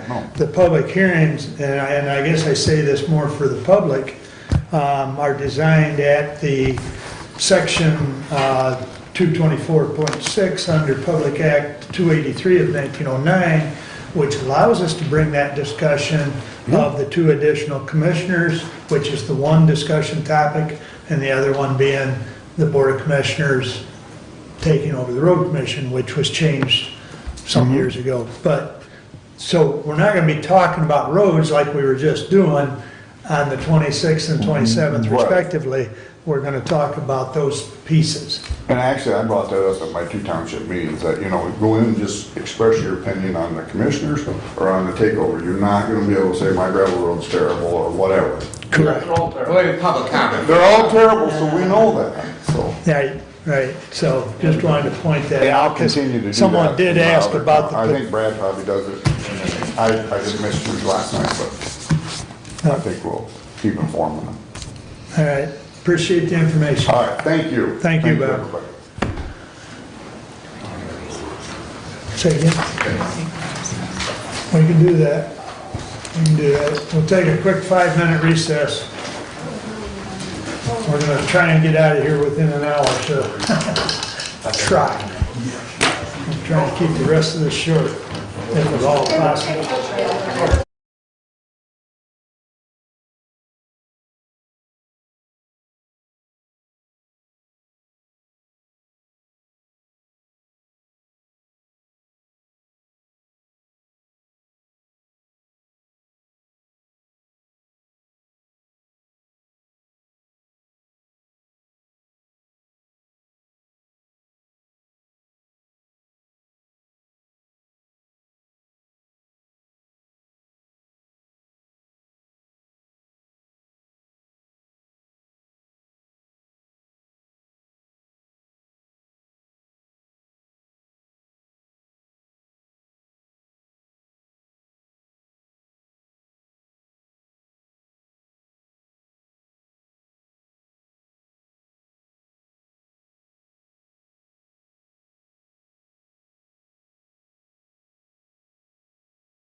We'll reconvene. The gavel. Thank you, Troy. Thank you. All right. Now, where were we? Doug, you're on board. In my updates, I've had several meetings, city council of 4-4. I attended the ambulance association meeting for Commissioner Benzing. And coming out of that, the number one item was the fact that they'll do status checks for the crews every 15 minutes for safety reasons. I attended the road commission of April 6th, and primarily coming out of that meeting, this summer M99 will have joint repair. One bid did come in that was approved, and that is M99 between Hillsdale and Jonesville. That's from a state maintenance contract. In our facilities meeting that we had last week, a couple of items. The first is that we had discussion regarding an office space for a court counselor. The committee decided to recommend the small room in the county office building as we had previously discussed. The recommendation comes from the committee to the Board of Commissioners. In addition, we talked about a lift that cannot be repaired. That's in your packet. Used lift is available at Spratt's. The cost of the used lift is $28,000. The use of the lift is needed for parking lot lights, any high work, and Randy did provide documentation to the commissioners on this lift. The question is, how do we want to proceed? And Chairman, if you'd like a motion, I have a motion prepared for the lift. Please. Okay, move to approve purchase of the lift as described in the packet for $28,000 to authorize Department Head Finley in this purchase. The funding should come from the Capital Improvement Fund. Support. And I'm assuming budget has talked about this? We have, I'm not in favor of it. To me, it's a continued issue with the facilities department. This item was, my understanding, had some issues in the past. It wasn't even discussed with the budget department that this is something that's going to be needed to be looked at, replacing in the near future. I don't know all the details as to what Director Finley has done to source parts for it, but to me, we're continuing to set a history here in that department, and I'm not satisfied with it. I think for the short term, we should rent, and we should see what we can do for, I don't know what's wrong with the lift, other than said that it can't be repaired. I don't know what's broke. But I just think that we need to do some more due diligence and proper planning for these types of expenditures. Mr. Chair. Adam, go ahead. Thank you. I'm actually going to speak to support Commissioner Leiner's statement. I'm a little bit concerned. We bought a side-by-side. I don't know if we still got that and it's in service yet or not. I've asked Randy a couple times. We're waiting for this and waiting for that. But it was a hurry up. We got to buy this thing. It wasn't in the budget. It wasn't part of discussion. Historically, I can give you a little history on when we bought that lift. It was probably about 2010, 2011. It was used when we bought it.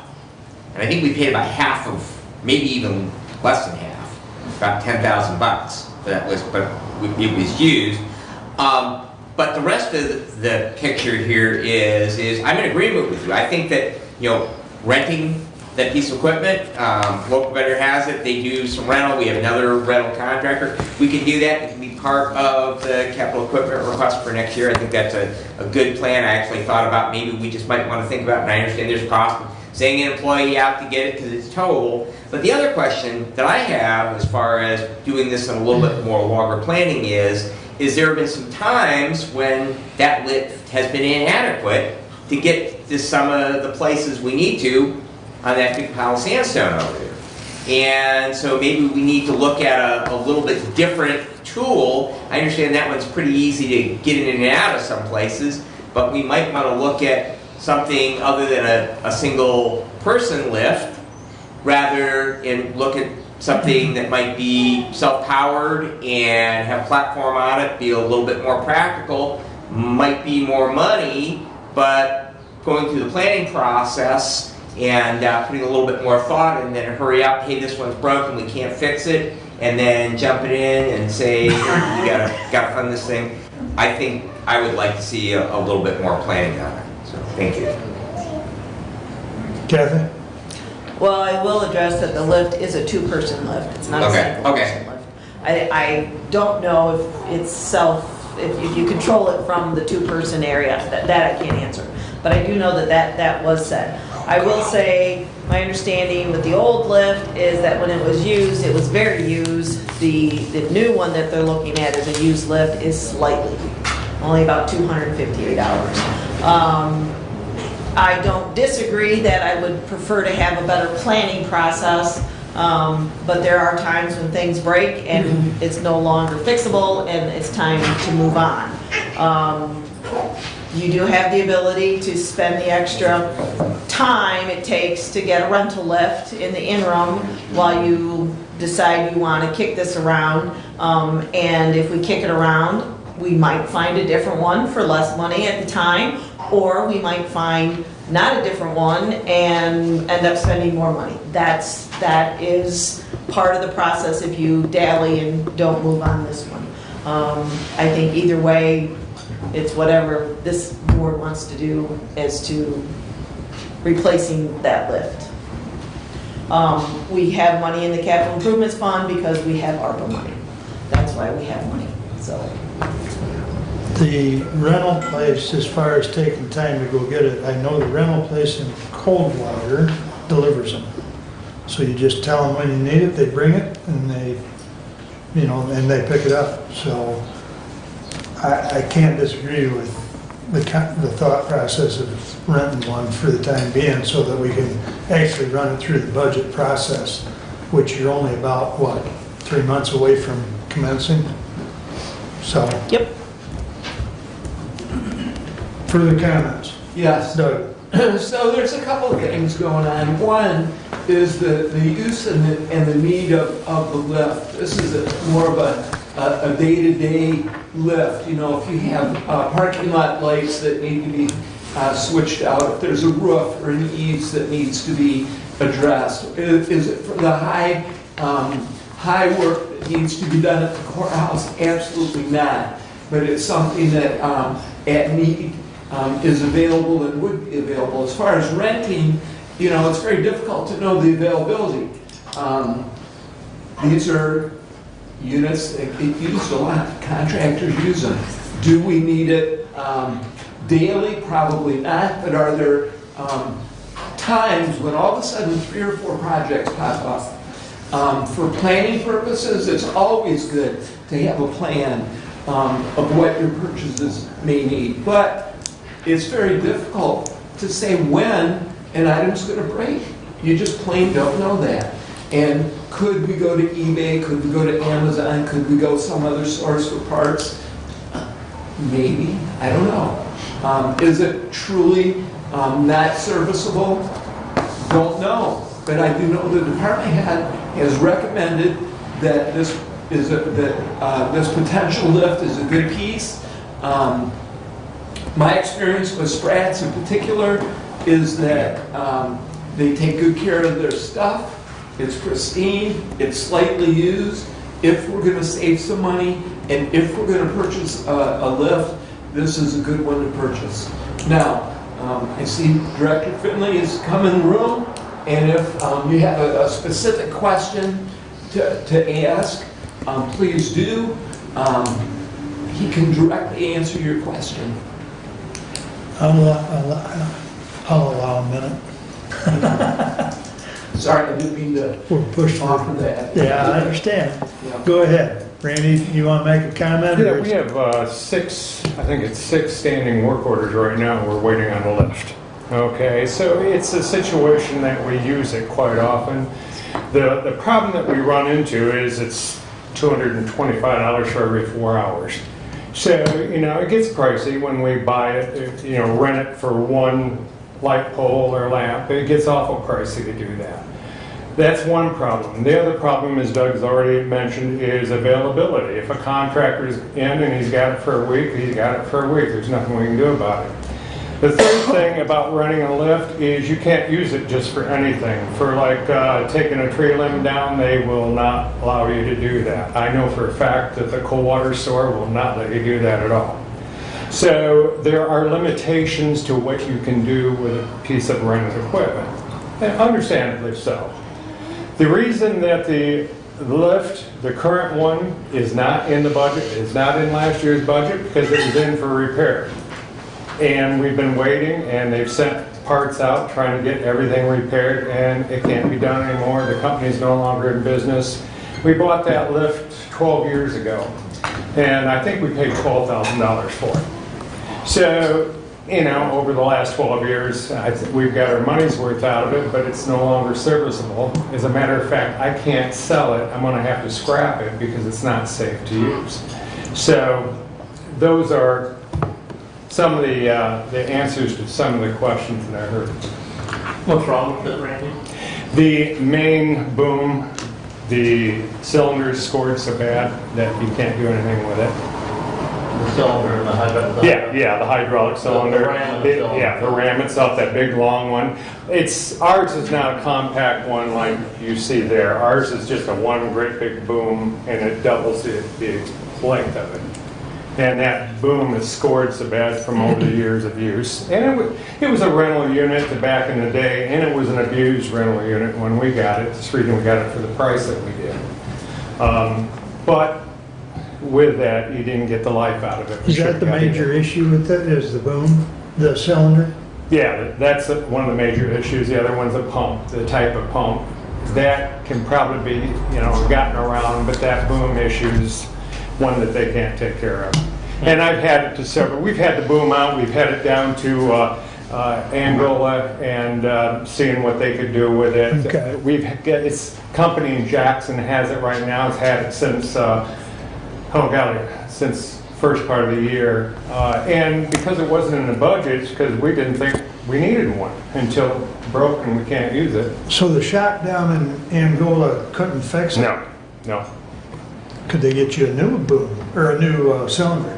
When we're talking that price, yeah and no. Yeah. And the reason being is they don't make that type of lift anymore. Okay, the big long boom. So it's very specific now, and so it's very, very pricey to have one custom made. And that's what you're talking about. Right. And if you're going to do that and stick a brand new custom made cylinder into this old boom, I'm not sure that's the wise way to go. But, even if you went to a local tool and die shop, sourcing a ram for a cylinder, a lot of the tool and die shops can custom make those rams. I'm sure they can. If that's all it is, the ram, I don't see why we don't. I'm going on by what the shops that do it for a living are telling me. It's not repairable. Yeah, the and only that's what I'm shop going that for. around that's going to be fair, at least in my opinion, because of the cylinders they fixed for us over the years, is down to Angola. And if they're saying they can't do it, then they can't do it, because there are some things they've fixed for us that I thought were unrepairable. And then we have it at a shop right now in Jackson that's what they specialize in this type of repair. And they've had it for a long time, and they're saying no, we just can't get the parts for it anymore. I can't think of the name of the place in Angola. Can you? If you wouldn't ask me, I could tell you. I know exactly where they're at. You know where I'm talking, yeah. Yeah. You get off the freeway and you hang left and left and, Down in back there, yeah. Right. Yep. Right. Did they ever give you a quote as far as making a new cylinder? No. They Okay. didn't even want to touch it or mess with it. Okay, okay. Well, I know right now they're dealing with the same thing everybody's dealing with is labor. And the biggest problem that we have with these booms right now, if you were to order a new one, they're a year and a half out to get one. Sprats have found a new one, so if we buy theirs, they got a new one, but it's only good for a week before they lose the deal on that. So it's just one of these situations where we have a window right here. We do have one that we can get. It's a reasonable price. And if we bypass it, we bypass it, but getting another one may take a while. More questions, comments? Randy, in a perfect world, is there a better product? I'm just thinking back, the one we have right now sometimes isn't tall enough, and I realize that you get into a place where it's too hard to get in and out, but in your perfect world, is there more that you would want than what we were buying in this purchase? You always want height, but with the added just a few feet, it's a ridiculous price to get that extra few feet. And this one here, I believe, is a 45-footer. The one we have is a 42-footer. We gain 3 feet, and believe it or not, that gets us up to things that we can't reach now, which is a good thing, like the courthouse, the upper areas on the cameras and stuff like that. In a perfect world, yeah, I'd like a big self-propelled machine, but you're talking, 80, 90,000 or something like that. So, But is that self-propelled machine really the tool we need? The tool we need is a quick, portable, compact unit like I'm showing you. That's actually what we need. Do we need anything more than that? Very, very rarely. Very rarely. And this one here is easy to get into tight places, that sort of thing. So, as a matter of fact, back when we were originally looking for it, I was looking at boom trucks and everything to see what would be the best way. And we ended up going this way because of cost, number one, and because it's compact and we can get it into tight places, number two. So, and that type of unit fits that bill. Well, you just hook it behind the pickup and then you back in and you drop the legs and up you go. And one thing about these things, you can get into overkill where I can get them into spots or I get them into soft dirt, and it's not the best ideal. Where these units right here with the stabilizers that come out and anchored, they're a much better unit for what we use. Well, and I know you've got lights that are in need, although I think that's more of a wiring issue, but at Lifeways, or not Lifeways, but DHS. DHS, yes, I've got it. We're both familiar with that. And the thing of it is, when it's like the sheriff's department, if we have a light go out, it's got to be done right now. They're very particular about how fast we do that. And the last light bulb cost the county $300 and some odd to change that light bulb because we had to go rent a unit, and then light bulb's $100. So we had over $300 just to change out one light bulb. I don't think that's the best use of the money. Yeah. I think buying a unit and having it for years and years is the best way to go, but it's up to you. Yeah.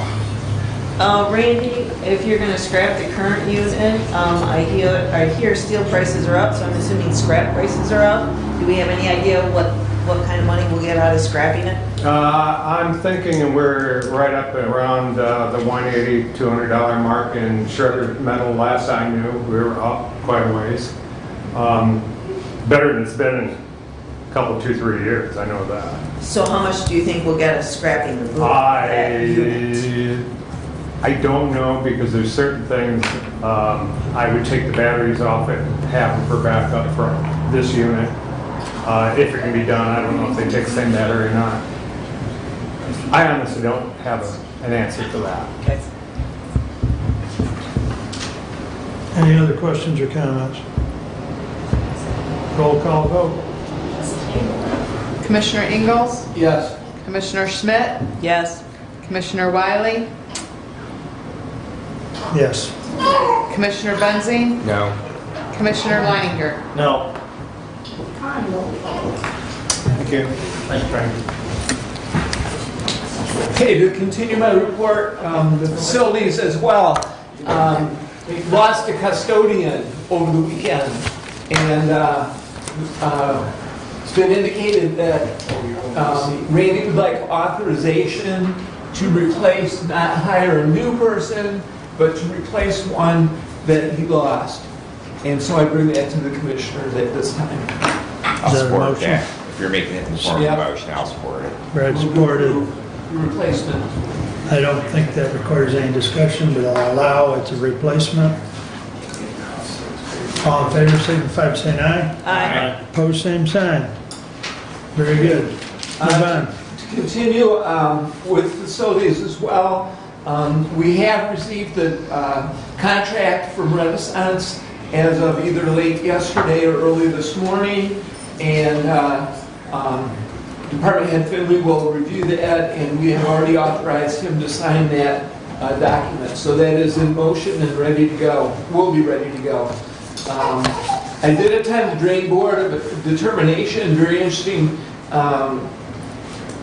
process. The open public hearing had over 200 people in attendance. Information was all good information on the drainage district. The motion of the petition, it was that it is not in the best interest or necessary for the good of the community. That motion passed, which means the petition was denied. I attended yesterday breakfast at the Christian Coalition at Hillsdale College. An award was presented to Representative Fink for legislation he has presented and supported. That was a very interesting breakfast as well.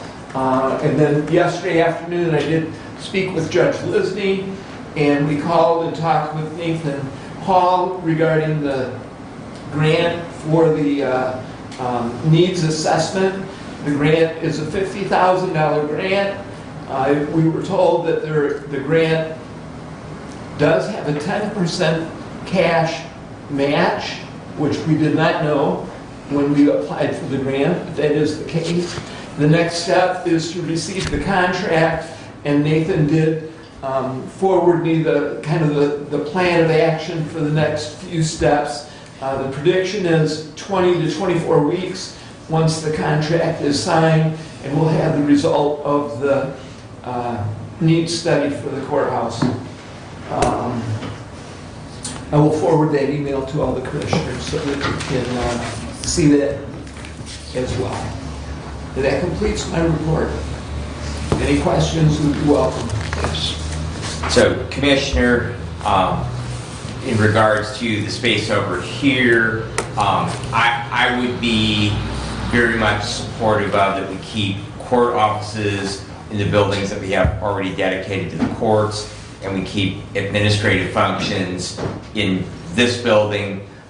We've had discussions in the past about possibly allocating that space either for some expansion of the finance office or possibly as an annex space for the county clerk that may possibly have staff over here in this building. And so it would be my recommendation that we look again at space that we have available. And I know that we're not trying to spend any money on the annex building, and it seems like there's a sudden interest in buildings in downtown Hillsdale. I don't know if anything ever came from. We authorized them to go through and look, but I know there's a building on Broad Street, I think Dr. Brock owned, and that has now been sold. I saw a sold sign in the window of that last night when I came through. So, and I know there's been some other properties sold. So we certainly, want to keep the options open with the annex if a buyer came along with an open checkbook. But I really would like to see us go back and look and see if there is some space, whether it be in the area vacated by the building inspection, in the back end of that, or in the historic courthouse someplace. I know the nature of that with counseling, that we might want a little bit more discreet away from the other functions that are going on in some of the buildings. That's why maybe that building inspection space, which has its own separate entrance, might be the best location for that. I'm wondering if that might be a motion. I would put that in the form of a motion, if there's support for it. I support that. And to go along with that, Randy and Tim Dixon and Tasha have already looked at that space, and Tim's got enough money to cover about half of the paint and just the cosmetics. Right. So we're not talking about spending, I think the estimate, if I recall correctly from Under 10. Pardon me? Under 10. Yeah, I think it was 5 or 6, but Tim's gonna throw half of it, and then the other half could come out of building improvement. I know, talking to Kathy, she's not crazy about that idea, but I do think it's better to keep court functions within current court buildings. Right, and we might be able to build an argument for opioid settlement money. We very likely, because I think that we receive more revenue in marijuana, and with the discussion that we had just the other day in regards to the population that comes through that program, that definitely would be an appropriate use, because there is a significant degree of substance use disorder within the population that might be benefiting from that service. Yeah, either one of those funding sources could be available to move into general, or to capital improvement to cover. Yeah, so. I still disagree, until we get this need study done, kind of figure out where we're going with the courthouse. I don't think we should be spending any money on that annex. These are not necessary dollars. They're again, it's versus a want versus a need. I don't think it's a need, I think it's a want. We have the ability to get this done and spend almost no dollars. And when they came here, the probate judge and Tim Dixon came here and asked for this position, this commission asked specifically, where are you going to put them? And they didn't know, and it was said, well, there was a room here, and that room is finished. And my understanding is the hiccups as to the ability to make phone calls and use a secure computer system have been addressed, and the cost is almost nothing. And as far as I'm concerned, that's the right way to go, and have it as a temporary office and figure out a permanent solution after the need study is done. Go ahead, Doug, I'll let you speak first. Okay. Well, I was just going to say, you reviewed the tape and no decision was made at the last meeting on that room. That's what I was going to say. What I reviewed on the tape was that the judge had requested for a tiny space. Right. Not a laid out office. That is the case. So my comments, I have two. Yep. One is, I'm a little surprised, actually, that the Board of Commissioners is talking about this. I got to tell you. I think that it's a facilities decision that the department had ought to be taken care of with Tim Dixon and Judge Bianchi. And I'm a little amazed that we're sitting here spending 10 minutes talking about it. That's my first thing. My second thing is that when we initially got the request from Judge Bianchi, we did not know where we stood with Nathan Hall and the court justice need study. We now know that need study is knocking on our door. We are right there ready to go, and that in 20 to 24 weeks, once we decide to move on the need study, that we're going to know where to put everybody. And so I think pause is the right thing. The project in the main courthouse has been on pause for over a year. And we are so ready to do something, but now we have the need study and we will know better what we're going to do when we get that need study. I would not make any extra special arrangements for an office space. So we've already authorized for the individual and the job and all that, and she is ready to start the 1st of May, and she needs a space. And even if we had the need study done, and even if we had the contractors all lined up to do whatever work is determined, she's probably going to be able to use that space for 2 to 3 years. And I know you and I talked about this, and you were in agreement. So, with that said, That is the best space for her because of the single access. She doesn't have to come through a hallway with her clients. She's got a bathroom right in that facility for any drug testings of the clients. And it keeps them out of the mainstream of this building, as well as the fact that as long as about 8 years ago, we talked about keeping the courts separate from, and probably more than 8 years, we talked about keeping the courts separate from the administration or the county administration. So I'm really opposed to bringing any court activity into this building because of discussion that has gone on for at least 8 years. So, but that's... Yet 2 weeks ago, we said that this little space would probably... But there was not a decision made. That's correct. But there was also no negative comment made either. Well, I won't disagree with that. But So that's my comments. So, Brent, you've been quiet through this whole thing. Your thoughts? The annex building does not constitute any additional funds as far as I'm concerned. Pardon me? I don't foresee spending any additional funds on the annex building. The space in there is not handicap accessible. There's what? That space is not handicap accessible. And so I can't justify spending $5,000 on that when we have a space where they could go, hopefully for the short term, or find some other space in the main courthouse building for them for the short term.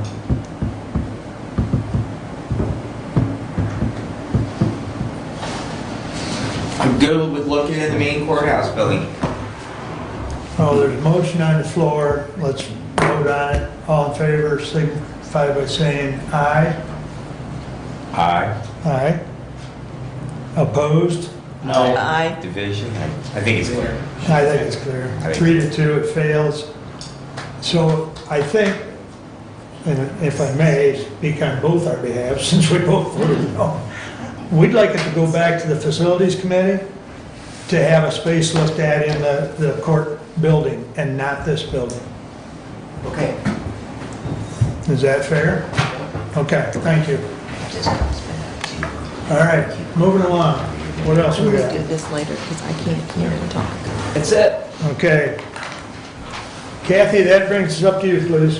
All right, I would read Resolution 22060 to the Honorable Board of Commissioners. We recommend the approval of the attached resolution to borrow against our anticipated delinquent, I'm assuming that's 2021 real taxes, or is 2020? Okay, so that is a typo. It should be 2021 real property taxes. This resolution is not to exceed $3,400,000. Respectfully submitted, Kathleen Schmidt, Chair, Budget Committee. Support. Stephanie, is there anything you want to clarify on this?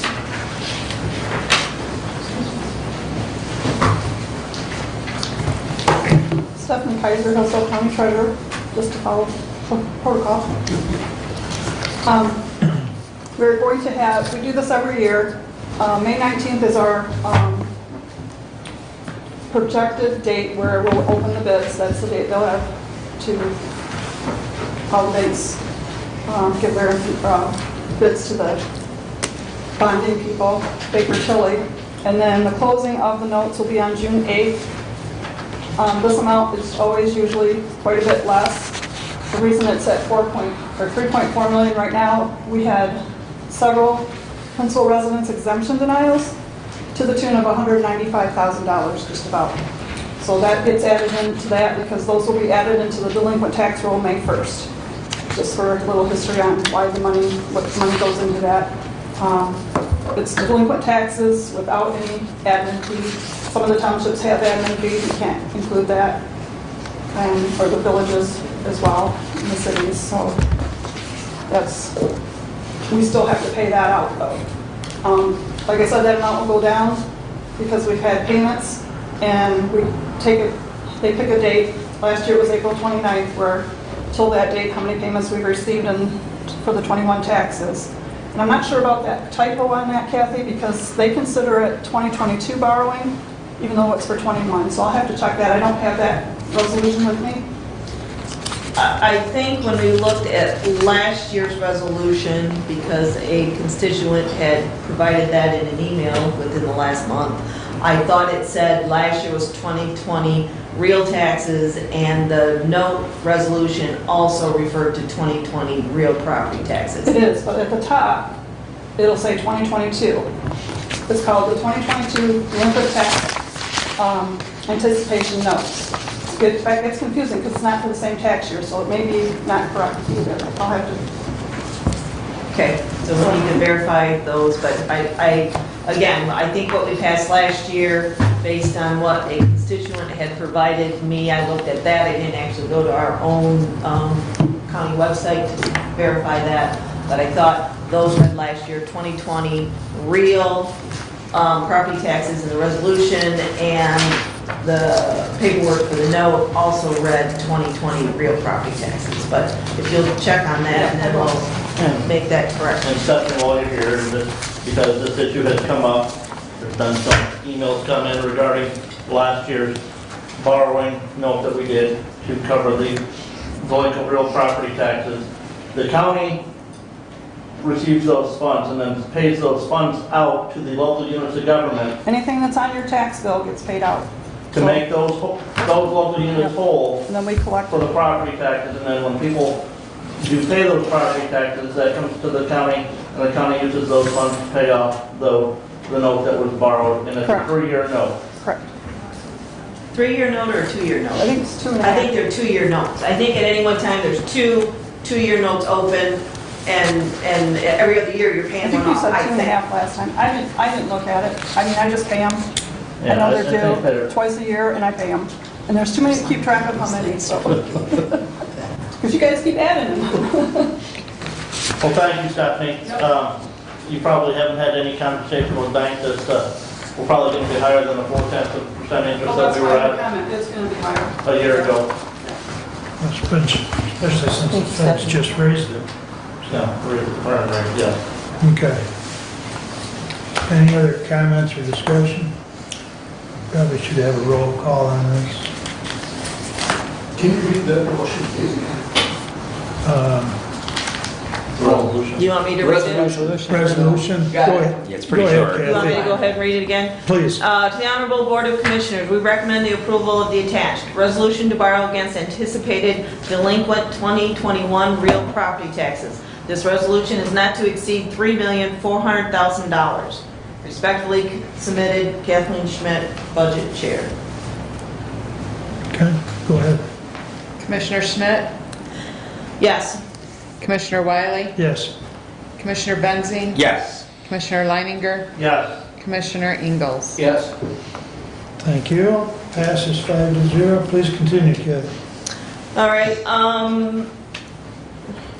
I would say that when the equalization report was put out, there was discussion about maybe anticipated tax collection versus what we budgeted, and from talking with our finance manager, we think that there might be an upside of around $89,000, but we don't, of course, know for sure. So I just wanted to put that out there because there was some talk that maybe there was more upside than that, but that's what we're thinking the upside is going to be. I will say that there was some discussion about the finance manager hiring a full-time temporary person down in his office through the end of the year, and then through the budget process, figuring out how that would work going forward. That was discussed in conjunction with maybe how that could help out with the budget, or with the audit process. I will say that the finance manager would prefer to kind of discuss, think this out a little bit more, and come back to that with the next meeting if we choose to move forward in that manner. The budget variances were in the board packet. Pretty much we're on, overall we're on target. There were some overages, cost of food is higher. at the jail, utilities, gas prices are running higher. So, there are some overages, but overall, we're under the expected percentage where we're supposed to be at this point. Marijuana revenues, I just wanted to say that in 2021, we received $56,000. In 2022, we budgeted $84,000, and we expect to receive, based on the state's information, $282,000. So there's some upside there.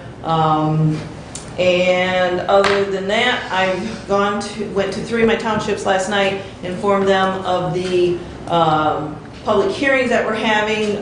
They had questions on it, and indicated again that was time for public comment on those 2 issues, and that is what we were expecting public comment to be. Other than that, that's all I have. No. I talked to Derek, and I think he said the auditor's here.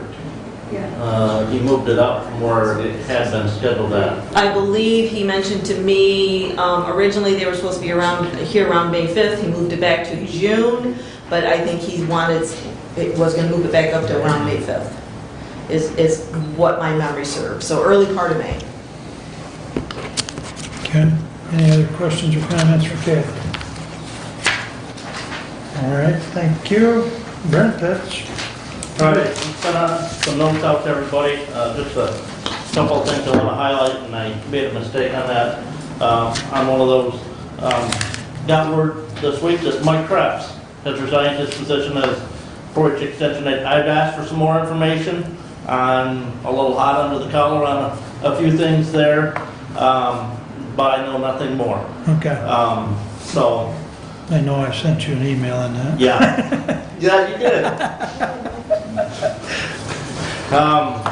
So yes. Janelle Stewart, who works out of Lenawee County and has worked quite a bit in Hillsdale County the last few years, is kind of filling in and serving in some of that Portage Extension educator roles here in Hillsdale County in the interim as well. Okay. So do you know, Brent, has that been reposted? I don't know yet because I'm not sure the exact date that he resigned. Okay. And nothing at MSU works that fast. Right. Okay. We knew a year ago in February or March that Enzo was stepping down from that position, and they didn't post it until June 1st. Right. So. Okay. Or later. In the email I sent out to you last night regarding the Human Services Network, we have had some reach out from Domestic Harmony. They've asked us to consider some items in our budgeting process for the upcoming year. I do want to maybe reach out to the judges and the sheriff on that to see if that might be something that they would consider in their budgeting request on that, as opposed to the general county government appropriations. The health department was awarded a grant, and they've got positions open in each of the 3 counties that we serve for a community health worker. Going to be working with schools and stuff. More information can be found on their website regarding that position. Back to Human Services Network, our next meeting is on the 19th. That'll be at 8:30 a.m. in the morning, and that'll be at Perennial Park. That will be an in-person meeting, and we're going to be looking at some bylaw changes at that meeting. One of the items in your agenda was the notice from the Community Action Agency that they have some funding available to help individuals with past due water bills. It's based on income and household size, so reach out to Community Action Agency if you've got some constituents there that need some funding for that. Region 2 Area Agency on Aging, and Terry talked about some of their funding for the senior center comes through Region 2 Area Agency on Aging. Part of that is a 3-year operation plan that the Area Agency on Aging have put together.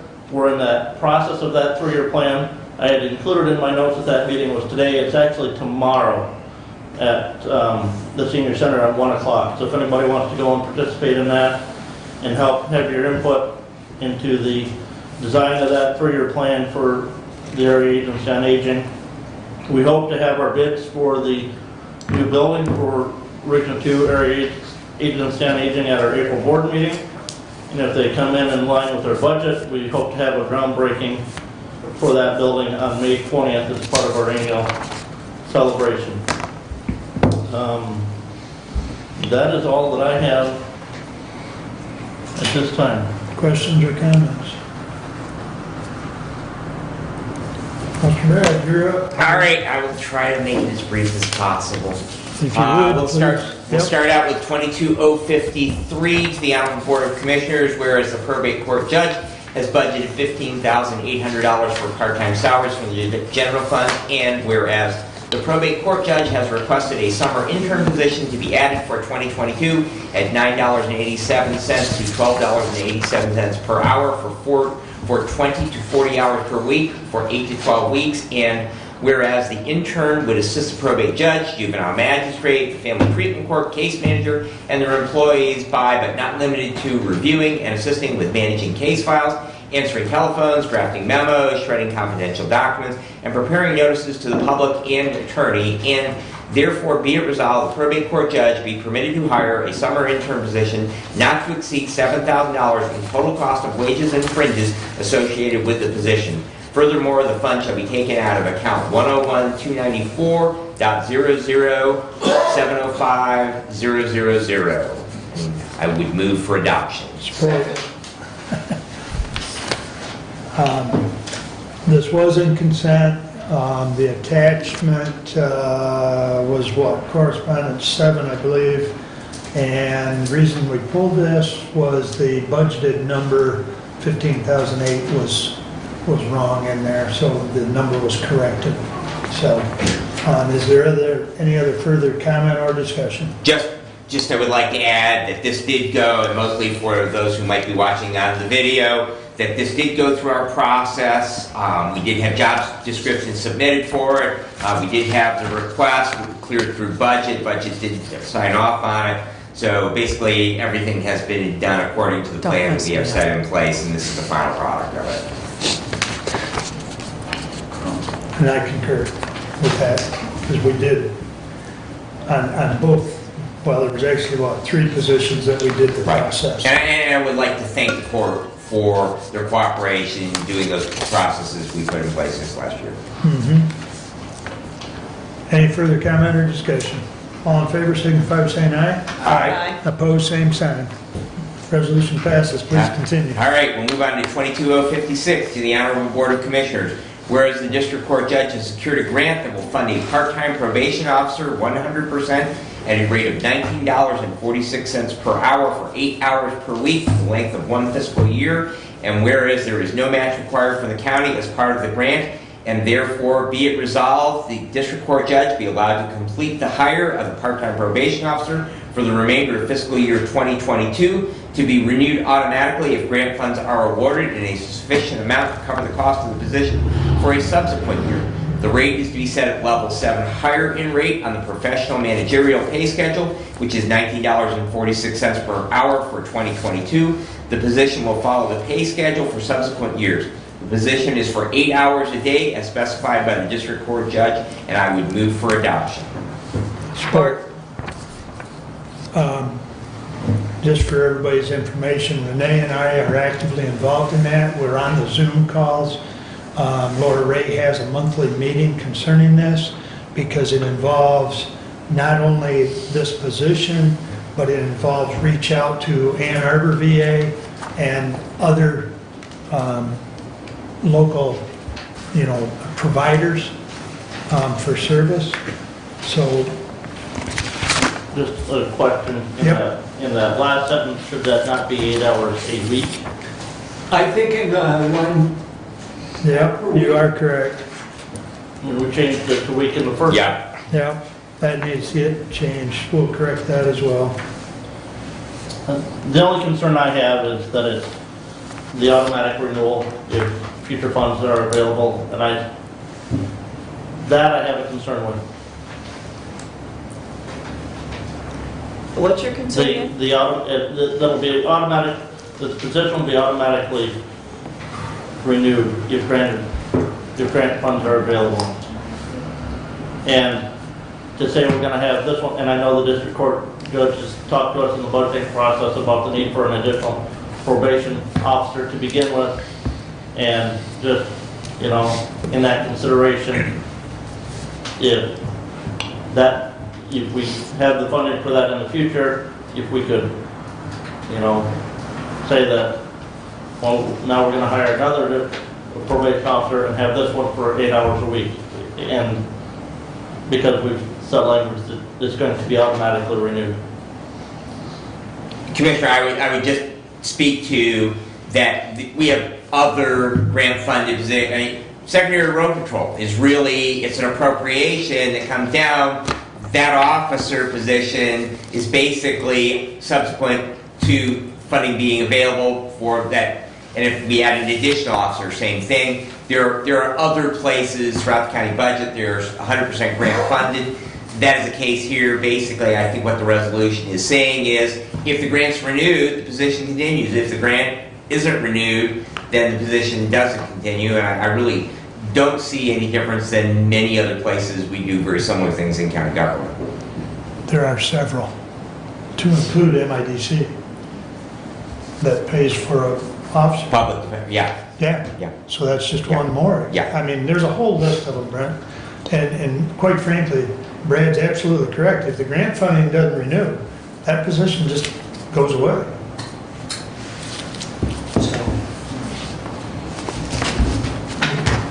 Your concern is noted.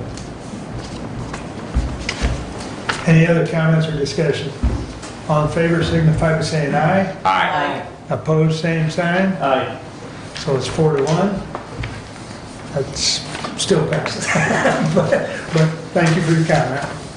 Alrighty, I will move on to 22058. To the Honorable Board of Commissioners, we, your Public Safety and Judiciary Committee, recommend the purchase of 12 Zoll AED automatic external defibrillators, 8 service mount cabinets, and 4 recess cabinets for $23,824 from Pro Safety Innovations Limited Liability Corporation, 61701 Creek Road, Niles, Michigan 49120. Further, the funds from this purchase shall be taken from the 2022 opioid settlement payment account 287-000-00977-000. Additionally, Randy Finley, Hillsdale County Facilities Director, shall oversee the purchase and installation of these units, and I would move for adoption. Second.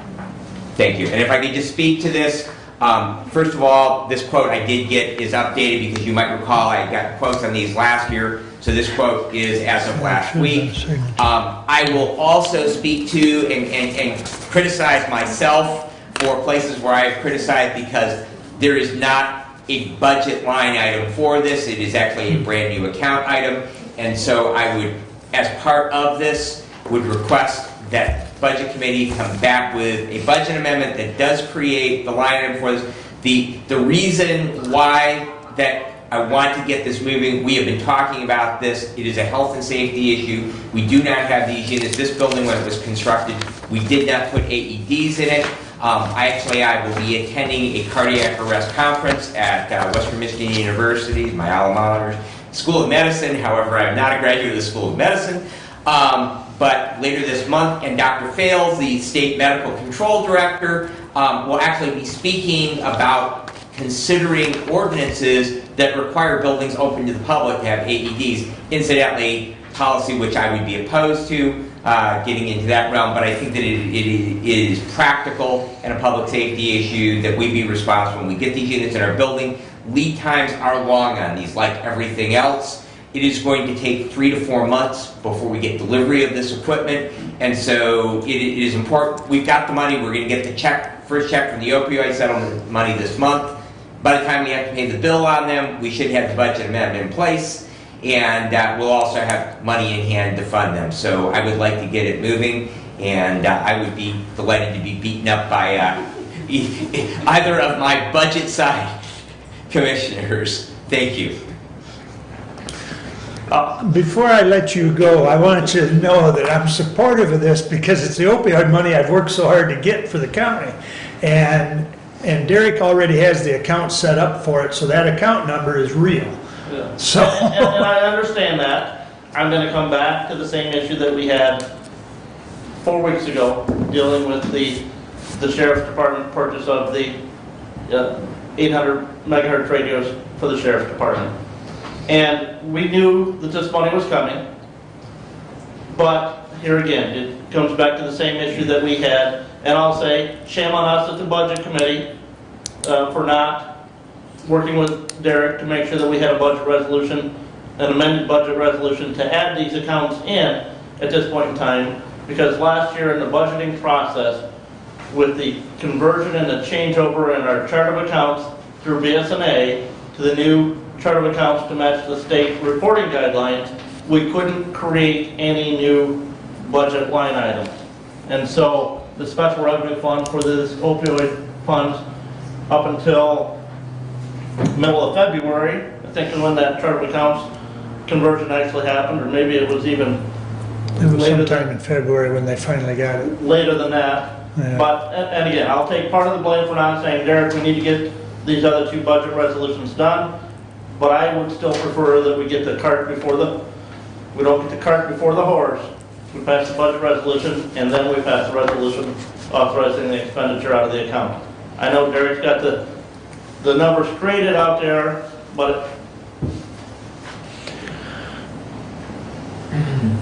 There's an ordering issue, as Brad already indicated, and the sooner we get them ordered, the sooner we get them. There is a need. The budget amendment, as you indicate, could certainly go on consent agenda at the next meeting since it's been brought up. So if it's done and ready by the 26th, it can be on consent agenda. And Kathy, I know you're waiting to say something, so go. I know that this has been before us before. We've talked about it. No motion was to go through with it. I know that this was listed on our capital projects list to be funded with ARPA money. If my fellow commissioners feel that the opioid money is the correct money to use, I have no problem with that. And I do believe we make a motion today to amend the budget, or we follow up with the resolution at the next meeting for the budget amendment. So I would be in support of go ahead and ordering these. Any further comments? you emailed out, I sent an email out late last night that had another estimate in it. I didn't see the third estimate. So we were only able to get two because there are two vendors. So for this product, Philips is leaving the AED market. That's why Reading Emergency Unit moved away from Philips monitors. And so consequently, there really are Stryker or LifePak, which is the other estimate that we got, which was higher. And we have this. Now, there are potentially other vendors out there. Well, it was $15 higher.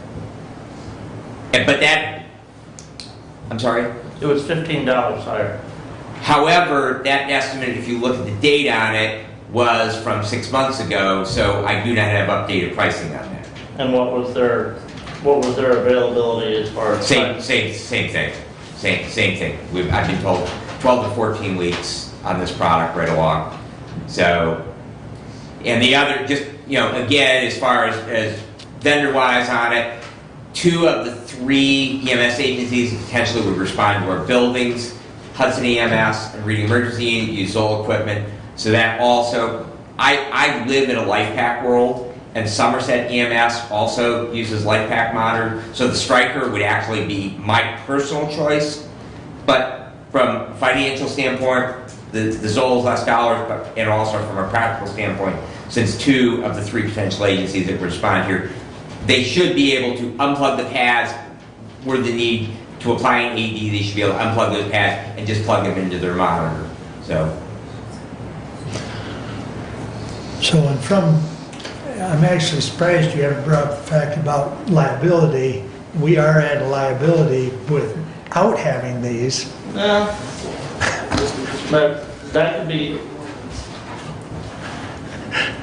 be discussed. At a later date. I think we only potentially have one building where we could potentially be held liable for not having them. That's possible. Maybe 2 or 3, but not every county building. Because. Well, I think because some of those- correct me if I'm wrong, but we're talking about the courthouse and this building. Well, we're talking about the courthouse annex building, Right. the historic courthouse, And this building. the jail, central dispatch, and front of the court building. Okay, okay. I see your point. Okay. Any other discussion? All in favor, signify by saying aye. Aye. Opposed? Aye. 4 to 1. Thank you. We will move on. Thank you. 22059 to the Honorable Board of Commissioners, we, your Public Safety and Judiciary Committee, recommend the purchase of 9 surface mount 8-pack bleeding control stations and 3 semi-recessed 8-pack bleeding control stations from North American Rescue, 35 Tebwell Court, Greer, South Carolina, 29650, in the amount of $6,513.76. Further, the funds for this purchase shall be taken from the 2022 opioid settlement payment, account number 287-000-00977-000. Additionally, Randy Finley, Hillsdale County Facilities Director, shall oversee the purchase and installation of these units, and I would move for adoption. Support again. Thank you. My argument is the same on this. Duly noted. I bid. Okay. And I do want to make note that on your agenda, it does say C correspondence, 17. So. And again, I did get updated prices on those within the last week. Yeah. So that is a current price on them. And the availability should be immediate on that product. And that is under the $7,000, so we don't need 3. Right. Thank you for pointing that out, Madam Budget Chair. So that was remained unsaid, so. And I think there is proposed planned training for both these. Correct. Yep. Not that it's germane, but you had talked about training for CPR.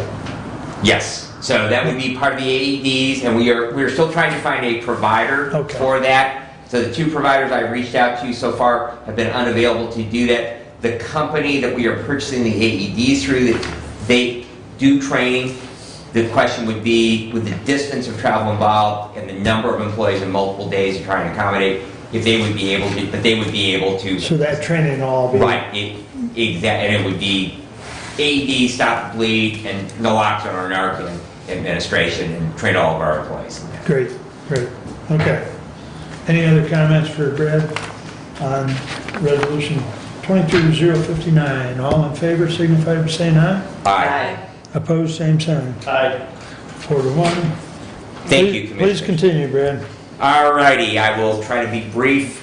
I did in what I emailed out to the commissioners. I just wanted to highlight on it. This is Emergency Telecommunicators Week, and thank you to all those out of Central Dispatch.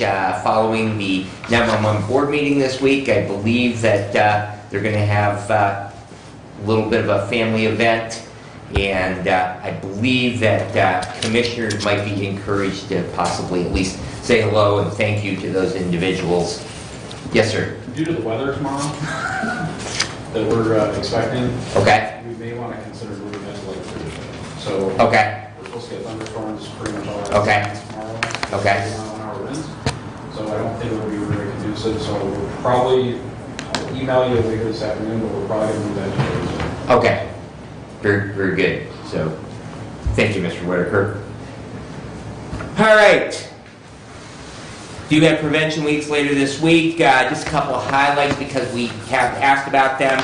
Steve Sanders is the new supervisor in Woodbridge Township, and last night, Joseph McAllister, trustee in Ransom Township, was appointed to the vacant position of treasurer, and she will take office as of April the 20th.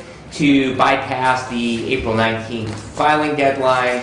So she will be sworn in on the 20th to assume that position. So she will then not have to stand for election It just simply makes it a little bit simpler there for doing it, and then she will serve out the balance of that term, whereas Mr. Sanders will actually have to be on the ballot in the August primary. And that will create a vacant trustee position. Amboy has still not selected a supervisor. And they have some timing issues as far as when the actual resignation of their supervisor was. All righty. Hopefully, all of you have had an opportunity to look over the two 800 megahertz radio proposals. Did receive a letter from the police chiefs in Hillsdale County in support of the Motorola system. We also did receive a letter from the Hillsdale County Fire Association, also supporting the adoption of a Motorola system. It is also the recommendation of the 800 megahertz radio committee, which was comprised of representatives from police, fire, EMS, and 2 commissioner representatives that we select the Motorola system. I've asked our finance manager to generate estimates on what we would be looking at in the form of a millage to purchase a system. I've both emailed and printed you copies of that. This would be by adopting the system by Motorola, and of course the additional bid for the unification pagers from Rocom. The total of those two are $9,963,517. Figuring in a 10% contingency, that comes out to $10,959,000 or $959,869. So at a projected rate of 2%, bonding for it for 10 years, it would require a maximum levy of 0.75 mils for, again, a period of 10 years. Issuance cost of these bonds is projected to be at $236,450. I've distributed copies, of course, to you all of Jared's projected cost of the project. As we know, costs are quickly going up, and the need for this system is becoming more and more acute because we, again, have become an analog island in a digital ocean. And so, therefore, I would like for us to move ahead with the project and would like to make the following motion. I move that the Hillsdale County accept the proposal for a countywide simulcast system, MPSCS add-on from Motorola, as well as a proposal from Rocom Inc. for unification fire pagers totaling $9,963,517, contingent upon the approval of a millage levy by the qualified electors of Hillsdale County for this purpose not to exceed 0.75 3/4 of a mil for a period of 10 years. This proposal would be placed on the August 2nd, 2022 ballot. Further, the county legal counsel be requested to prepare the language for the ballot proposal. Additionally, the issuance cost of the bonds, estimated at $236,450, be taken from the American Recovery Plan funds. Is there support? Support. Yes. Doug supports. And this That's for Jody. Yep. Thank you ever so much. And this will be followed up with a resolution if it is adopted. If it is adopted, just to make that clear. I have a comment. Please. So the date of the final language to make the ballot, we need to approve ballot language April 26th? Yes. Correct. So if I can get this week, I'll send it to May 10th at 4 p.m., right? Right. Right, but we need to approve the ballot language, so consequently, we'd like to get it done at our April 26th meeting. Right. If we can get it submitted and approved. And we would ask Cole Stoker to do the language on it. They generally are the firm that does our ballot proposal. Yep. And we do meet on May 10th, but that's cutting it tight, especially as far as getting it submitted to the clerk's office. So if we can't, for some reason, get it done on the 26th, but the issue at hand right now is the motion more than anything. And I will tell you, I'm not in favor of it yet at this time. I still have many concerns regarding the Motorola system. Number one, I haven't even seen an estimate on the pagers. No email, no cost estimate on the pagers, not included in the Motorola bid. I believe that was sent out. Mr. Whitaker sent that out. No, I don't have it. Okay? I've searched my emails, no details on that. Did I look and see if I I don't remember sent it out seeing this any morning pictures. too? Well, and I guess that was my question, not to interrupt. Okay. But because in talking to the finance director, he said this 9.9 million. I thought the Motorola was, 9.6. 9.6. It's like, how did we get there? And I didn't hear any communication on you. I don't remember any communication out of Thomas Whitaker on the issue.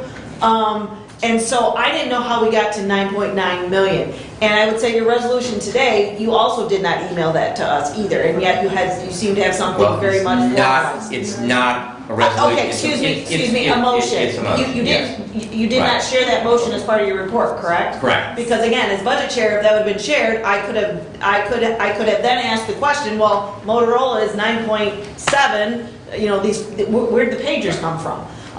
And again, so you're asking for movement today when we really didn't have all the information on what you want to move. I mean, that would be my concern. I still have some other concerns with the Motorola bid. I have a real problem spending county dollars to upgrade a state radio tower, and then it still be the state radio tower. Because part of their bid was not to rebuild the state tower with county taxpayer funds. And that's a state tower, that's not our tower. In the future, that's still their tower, that's not our tower. Their bid did not include, and we haven't seen any cost numbers on annual operation of the system. What is SC gonna charge us annually to be on their system? Those are costs that need to be considered in this decision. The other thing that's not been discussed, and I think needs to be discussed before we take an issue to the voters for 3/4 of a mil tax levy, is part of this is infrastructure costs, and that is going to be borne by the county. But of the Motorola bid, 2.79 million, with the 27% discount that they included in that, was for mobiles and portable radios. Now, the good share of those mobiles and portable radios are going to local police departments and fire departments. And is it the county's responsibility to provide that equipment to those local units of government, or should they have some skin in the game and share that cost for that equipment? And that has not been discussed anywhere in any of our meetings. Because my district has 2 townships, Pittsford and Wheatland Township, that they receive fire and EMS service from departments out of Lenawee County. Those Lenawee County agencies already have 800 megahertz radios that were paid for when Lenawee County went. And I don't know who paid for those, if the local units of government had some cost in that, or if that was all covered by their surcharge that they added on to their phones over there for that. But those residents and those 2 townships are already being covered and served by EMS personnel that already have the 800 megahertz systems. So why, they're gonna say, well, why do I have to pay the tax? We already have, our fire department already has 800 megahertz radios. We have some municipalities in this county that don't have their own fire departments. They contract for service.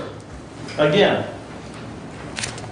we do the same, we do a comparable thing with our ambulance millage. We contract for service from those ambulance agencies, but they have skin in the game as well. They put cost into those units in addition to what we pay. I've not heard any discussion as to if we're going to ask those local units to buy a portion of that equipment. So, Commissioner, to answer your question, right? The committee that was formulated looked at that issue in regards to local units. The problem is that we have a number of local townships. They do not have the resources to be able to come on board to this system.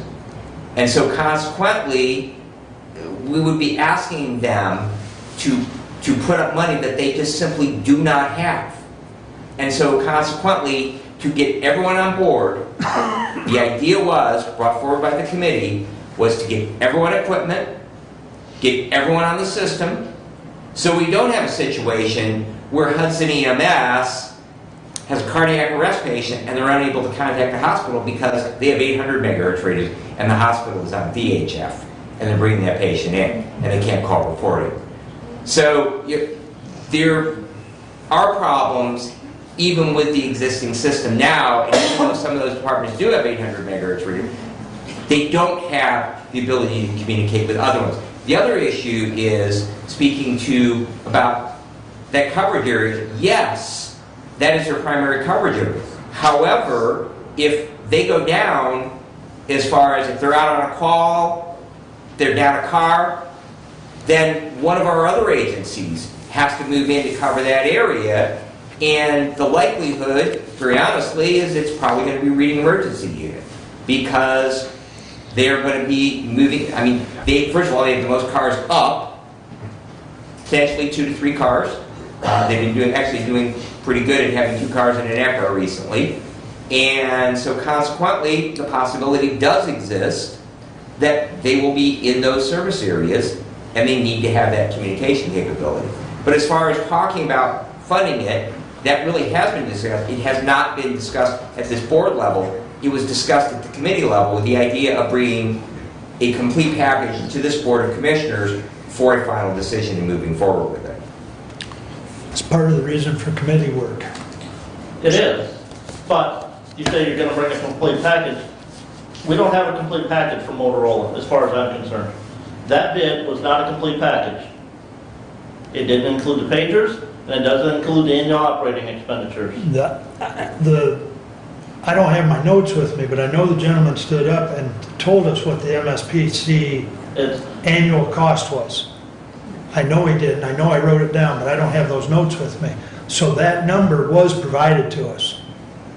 So we know that annual cost. And that is negotiated with the state police, with the system, not with Motorola. And I remember seeing something on the pagers, but I don't remember where or when, but I remember seeing Yeah, something. it was, I know Tom did send out an email on it, and my apologies if you did not receive it. So, but it was because it is the vendor, they're not a Motorola product. There is only one 800 megahertz pager out there, the communication. And so it was not included in the Motorola bid because Motorola is not supplying that product. Tom? I just want to state that fact. It's a separate vendor for the pagers. And I do have a copy of that, which I can go and make copies off if you would like. So, Tom, if you don't mind, absolutely. Yes. make some copies on that, just for information. Further discussion? Sure. Yeah, I would just like, if I could be right Please. Please. You know, and I'm saying this more for the benefit of the public than my fellow commissioners. There have been 2 times in my political career that I've advocated for a tax increase. And that's rare for Bragg, because most of the time I would be looking to roll back taxes in any way possible we could. One was when I was supervisor in Woodbridge Township, and that was simply, we asked for a mill for the roads because with $21,000 a year in township taxes, there was absolutely no way on the planet that we could move forward with making any improvements on the road. The voters were generous. They gave us a mill that generated an additional $36,000 and we were able to make some headway. And same thing here.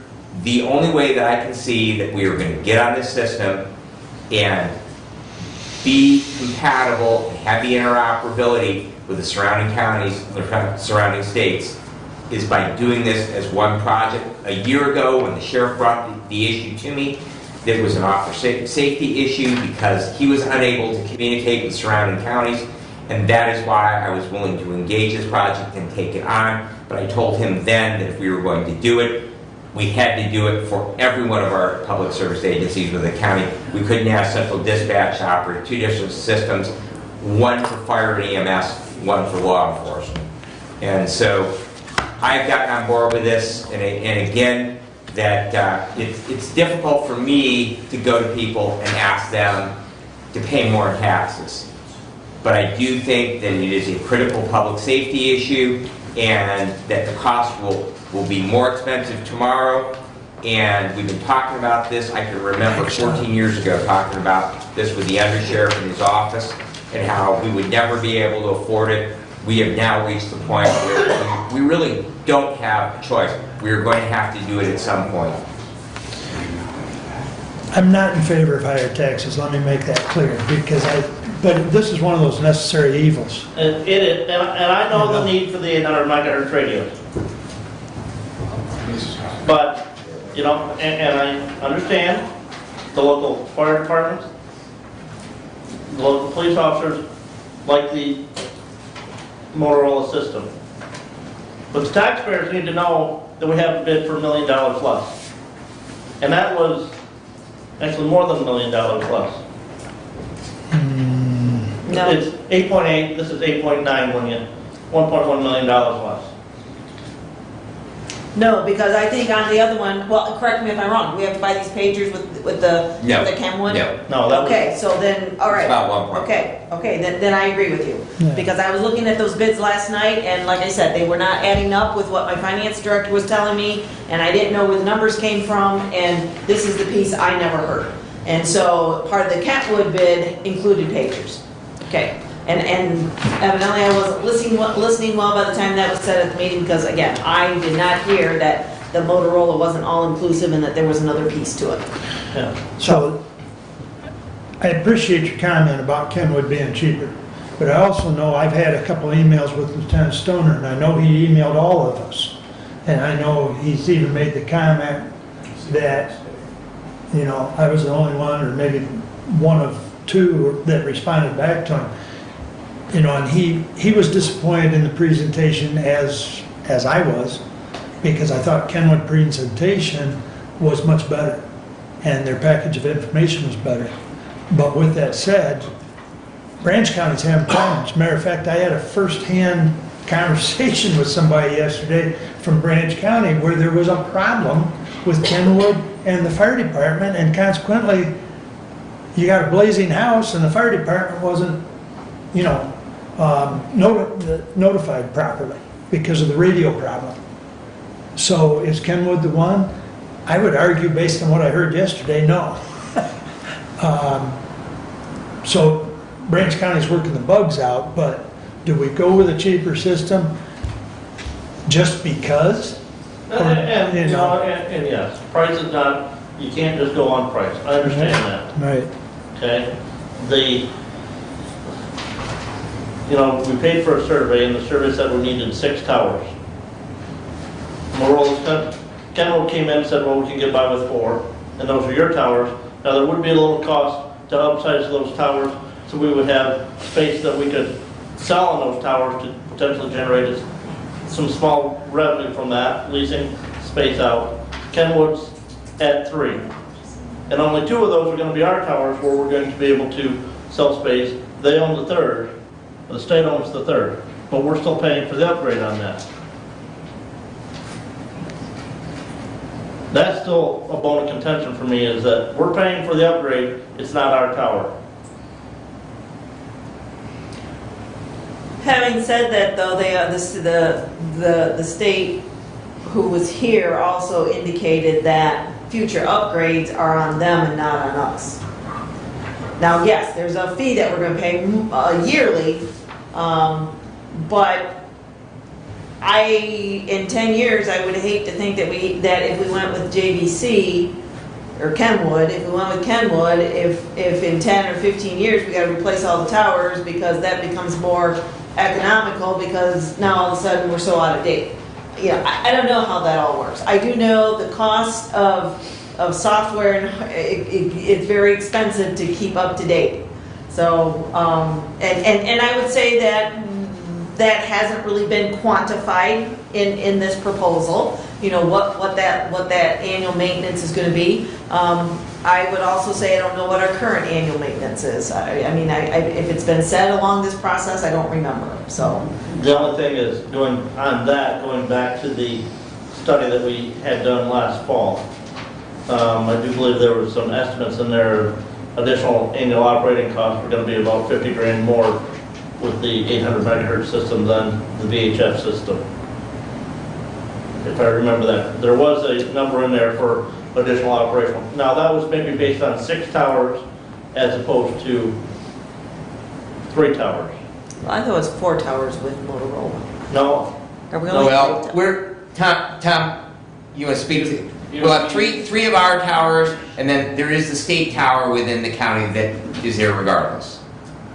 No, the Motorola system was 3 towers total. One of those being the state tower that we paid to upgrade.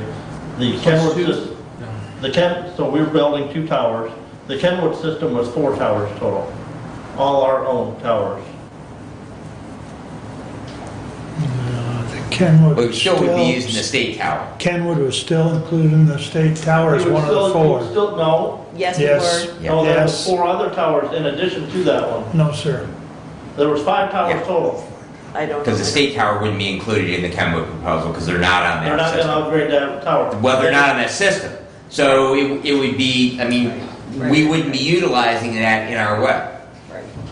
Well, I think we're getting a little off track as far as towers in motion. But in any event, I will tell you, like Commissioner Benzing, I'm not in favor of raising taxes. And looking for additional funding sources, possibilities for this, and I've shared this with you. I have reached out to our state legislators. I mentioned to Commissioner Godfrey earlier that last year the state in their appropriations included one-time appropriations through the Department of Labor and Economic Opportunity. And we got one of those one-time appropriations at the Sheriff's Department, that $210,000 underneath the Michigan Enhancement Grant Program. They call it a grant, I call it an earmark. In reviewing the 175 different projects that did get those Michigan Enhancement Grants, there was a county somewhere in the state that got $5 million underneath that program for a frequency tower for first responders. So, I said, I have had some conversation with our state legislators. You know, those are state tax dollars. I would rather they not collect them. I'd rather they send them back to the taxpayers. But we know that with the makeup of our government right now, that's probably not going to happen. But I would rather we try and get some of those funds to come back to Hillsdale County for this system as opposed to those dollars going somewhere else, so that we reduce the tax burden on the citizens here in the county. So I've started those conversations this week. What feedback are you getting? They're doing some research, looking into it on their end. I will say, in the conversations I've had on it, my understanding is that's part of the budgeting process. And if our state senator and or legislative representative, Fink Shirkey is who we're talking, Shirkey Fink is who we're talking about. If they were to take this up and move forward, it's part of the budgeting process, and we would probably know something mid-summer is what I think my understanding was.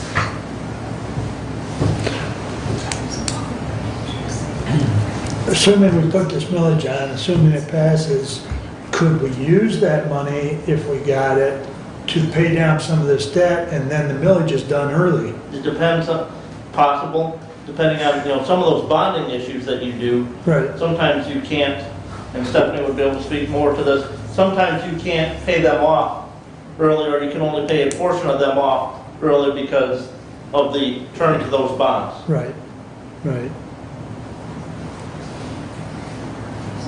But if, right, these dollars were done in the state of general fund appropriation, that appropriation was done and passed in September. So, your proposal would put this on the August ballot. I don't know how soon after it should get the approval of the voters. How soon after that we could actually have that bonding done but we may know then whether or not there would be any funding written into the line items from the legislature for that use. Right, and I'm perfectly willing to, look for any funds. My concern is we've spent a year in this process of getting where we are to right now, and that we would like to, number one, because prices continue to go up, we'd like to get something locked in so that we can avoid some of those future price increases. And the other is just simply the momentum for the project. So we're talking right now about sending the wording to the attorney for the writing of the proposal. Is that correct? Well, The motion would be to accept the Motorola bid contingent upon passage of a voter approved 3/4 mil levy. I think that's a pretty accurate summary of what the motion was. And to get But that yes. language for that ballot language approved by the attorney for our next meeting. Ideally, yep. I think the other issue we've got to be, we're aware that it's needed, but I know there was recently, and I say recently, within the last month, I know there was a high-speed chase from county to county, and our sheriff's department lost the call because they couldn't communicate. And so I don't know the outcome of that, but I believe the individual was not apprehended because of loss of communication. The same would apply if there's a loss of communication with an ambulance and then a resident were to die because of a communication issue.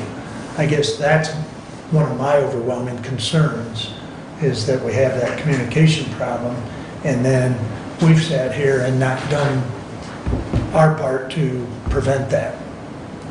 So, for what that's worth. But is there further discussion on the motion at hand? Tom? I would like to say one thing. Please. So I've been pretty silent for Yep, this you're so fine. far. The thing I want the board to understand is other counties that have gone to a alternative system, I'll call it, or another system, has been back in the same position 10 years later. As Commissioner Schmidt kind of pointed out, we will be back here 10 years from now, rehashing this, spending more tax dollars in the long run if we go to a different system other than the Motorola system. It inhibits our ability to communicate with Jackson County and Lenawee County, regardless of how they present. I feel that the Motorola product is a better product to go with. It's a proven product that lasts for a long time. And we're not, I do not want to be back in 10 years asking these folks for more money to upgrade the system again.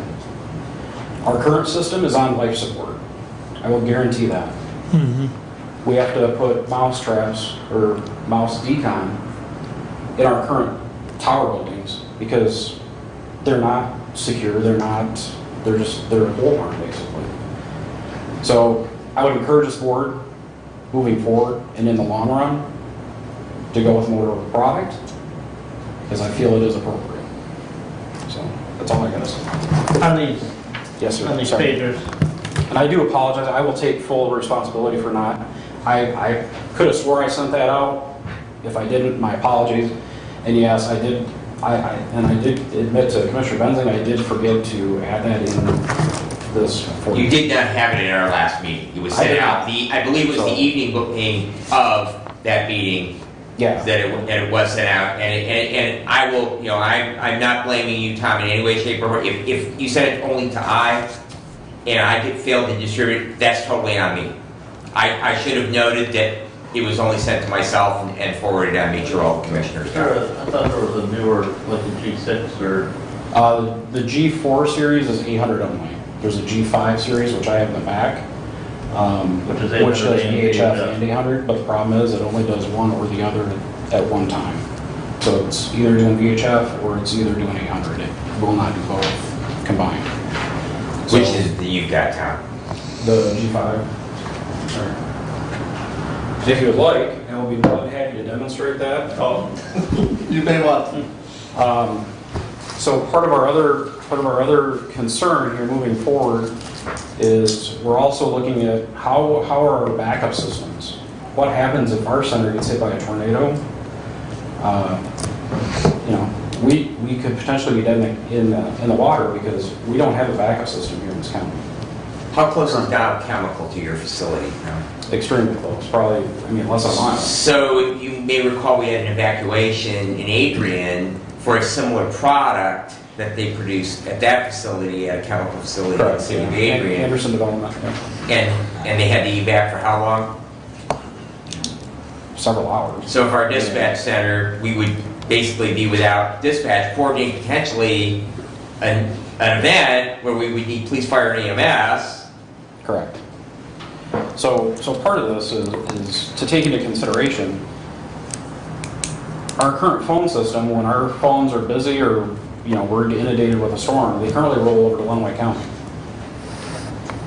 If it gets past Lenawee County, it'll then go to Jackson County. So our backup systems on our phones are in place. If we go with another product other than Motorola, we would have to, change that process a little bit. Two, the other aspect of this, again, if we have to evacuate our center for any reason, we can roll our phones over to Lenawee County. I can send 2 dispatchers over to Lenawee County Central Dispatch, pull up our file on their system, their Motorola system, and dispatch like we were sitting in our dispatch center with no issues. If we go with another product, that becomes very convoluted in how we're going to handle that. But you can't do that today with Lenawee County because they can't access our VHF system. Correct. I cannot do it currently. So if anything happens at our center right now, in theory, our 911 communications are out of service. And as part of this, Tom, the current councils that we have, we're talking about replacing those. Yeah. Those could potentially be relocated to, say, the sheriff's department or Jonesville PD to create a secondary PSAP, correct? Correct. My thought was potentially moving to emergency management side. Sorry? To emergency management side. Okay. Or, yes, we could relocate some of them to the sheriff's office or another agency, yes. Or if we came up with an area that we could potentially put our own county backup dispatch center in somewhere. But again, that's additional funding that I don't want to cross right now. So I think moving forward, the Motorola solution product would be the best. And that is my personal opinion, but it's also my very professional opinion. So. I guess the one question, we had these presentations given to us at a special meeting. Yes, ma'am. But there was never any discussion at the commissioner level about those. And so I will say I am surprised that the motion was brought before the commissioners kind of discussed those. I understand that the 800 megahertz committee did that, but I guess I was unaware that we weren't going to have some kind of a discussion about those products. Anyways, my question on those 2 different bids is that the Kenwood had either 4 or 5 towers, I don't remember which, 5, and that the Motorola only had 3 towers? Is that correct? So. Or is it 4 towers, 3 new ones with the state police? Okay, so it's 4 towers. Well, that's what I thought, it was only 1 tower different. Okay, so my point there is that if we're doing 1 tower less, was there any movement in the Motorola bid to bring it down less expensive because we're getting 1 less tower? And I didn't know if you guys had that discussion. So part of that, Commissioner Schmidt, I'll answer that. So part of Kenwood's presentation and tower build is they're only building them at 180 feet tall. Okay. So you have to add additional towers to cover a wider area. Okay. You correct me if I'm wrong, Joe, but I believe the towers that will be built by Motorola are 300 feet, which are going to cover more area. They're going to cover about 195 square miles roughly. Okay. And my understanding of that, were you done? I'm sorry, I don't mean to interrupt. Okay. My follow-up question to that was is that there's a tower on Bundy Hill that we're paying, I think, $25,000 a year to lease. With the Motorola bid, that tower is eliminated. Correct. And we won't have that leasing payment anymore. Correct. Okay. So again, was there any discussion about economies of scale, or was that a hard bid, soft bid? I mean, I heard after the meeting that there was probably room in that bid for negotiation, not from Motorola people, but from others. So, and I didn't know if that conversation was ever had. I think, my personal opinion, there's one concern that I have about the bid, and I'll point this out. So my only concern about the bid is the South County Tower, that we would be leasing property or leasing tower space from Altel to do that. I would much rather build a tower 300 feet tall on county-owned property where the county would own that. That is my only one concern that I have. And we didn't have, is their current bid enough to get that accomplished? Or is there going to be an upcharge? The current bid is to build 2 towers. And 2 Correct. MCS, yes. So the current bid would be building a Litchfield Tower, just outside of Litchfield. And North Adams. And in the area of the village of North Adams. The third tower at the south end is a current tower that has cell phone coverage on it, but the top 1/3 of that tower is not being used. Not being used? Correct. So that's where they would put that infrastructure. Again, my concern about that is that would open us up to leasing again, which I don't want to do. But I would rather build a tower on the south end of the county that's 300 feet tall, had to be county owned. And as far as funding for that, I don't know what the difference would be as far as the cost. But as you guys have discussed earlier today, we do have some funding coming into the county as far as the marijuana tax and stuff that can be used for that. So I think we could do it without any additional cost to the taxpayer themselves. I think there are some options there, but I may be speaking out of terms because I don't know what all that can be used for. So, But what we don't know is the cost of build versus what's in the bid proposal. And I'm curious what the annual lease payments are on that Altel tower. Because that was not included in here. Yeah, I don't have that information, Right. so I do apologize for that. Right, so, without knowing that, and then my other, I guess, what I would like to clarify is the Talbate study, I thought they had 6 towers in the county. One of those was the MPS. Okay, but 6 towers. Right, 6 and total so we're towers. 6 total, but we're going with 4 total with the Motorola. And so is that, again, cost-wise, 2 less towers? I thought the towers were the expensive part of this whole project. How come we haven't saved more money? And is it because the 3 that we're building will be taller towers than the 5 that we would have built under the Talbate study? So, I'm trying to remember the Talbate study and apologize. If I may, Yes, sir. that Talbate study, I do believe only proposed like 200 or 210 foot tall towers. Yes, there was more of them. You can build them smaller when there are more of them because you're gonna still reach the same coverage area, but they're not as tall. So yes, that would be the good difference in that cost difference between a 300 foot tower and a 200-foot tower. Okay, well, I just wanted to point that out and make sure that that was the case, is Yeah. that that's kind of the thought process. And, you know, part of that study, we, if I remember correctly, the dollar amount was near 14 million. So I apologize, I don't. I think it was 13 million with the contingency. Yeah, that was So 13, it's under. Okay. 12 million, 1.2. I apologize, I couldn't. Yes.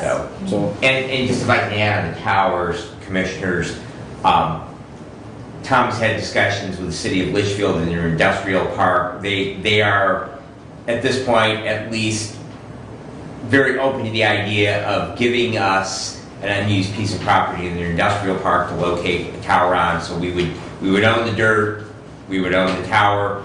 I've had a discussion with the village of North Adams at their sewer lagoons. They are open to the idea of giving us 100, basically it's 100, because we had the same discussion with the road commission at Bundy Hill, 100 by 100 foot piece of dirt to locate a tower on, and they're open. And the nice thing about that is with their sewer lagoon is fenced all the way around, so there's already a perimeter fence. Not a ton of money, but we would save some money as far as fencing goes on that. So, and again, that's municipally owned property that. Thank you. Further discussion?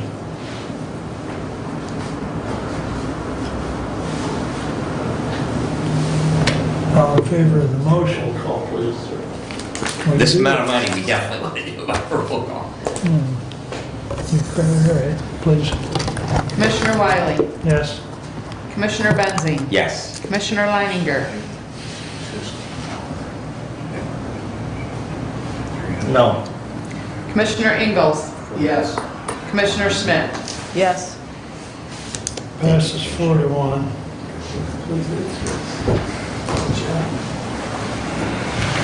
35-minute deliberation on that. Thank you, everyone. So, Okay, anything else?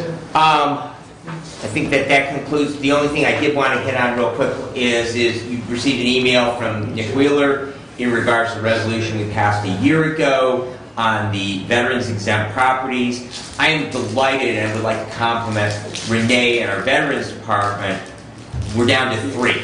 Yep. So that means that what we set in place a year ago is working, and I'm sure that she will reach out to those 3 veterans. However, if you look at the second list that he sent, saying those are the tax exempt properties, maybe some churches or other things, and so if there are places within your district, you might want to reach out to those individuals. They're little tiny assessments on properties that have no taxable value because they're exempt, but they do have maybe some assessments. I noticed 2 of those, and they're in your district, Commissioner. Yes. But I'm quite sure that those are the Lake Pleasant drain assessments. Those were for. Yeah. Yep. Right. So drain assessments are pretty common for those to be on here. So, and I will be in Jefferson tonight, and I will make mention there to them as well.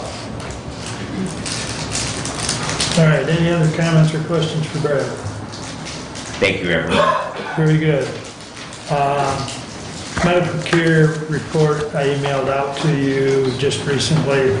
The main thing is they are COVID-free, both employees and staff. And visitation is ongoing. So if you have a loved one there, feel free to make arrangements to visit them. They are still doing self-screening. So you register.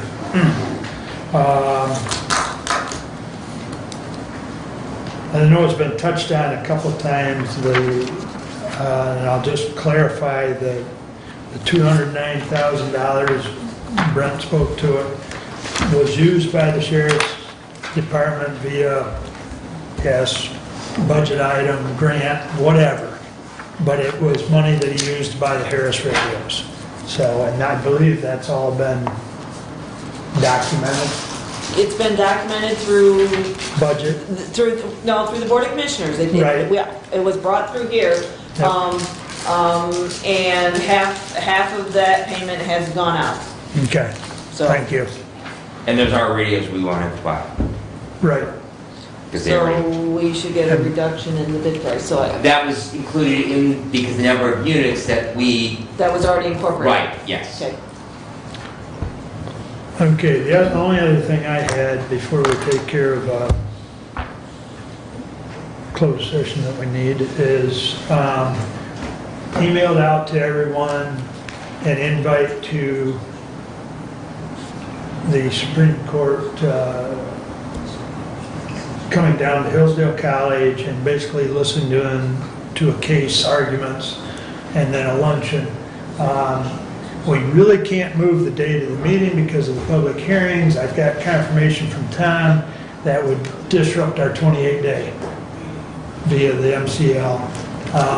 And as I indicated earlier, the MCL that covers that. 54.6. Yes, thank you.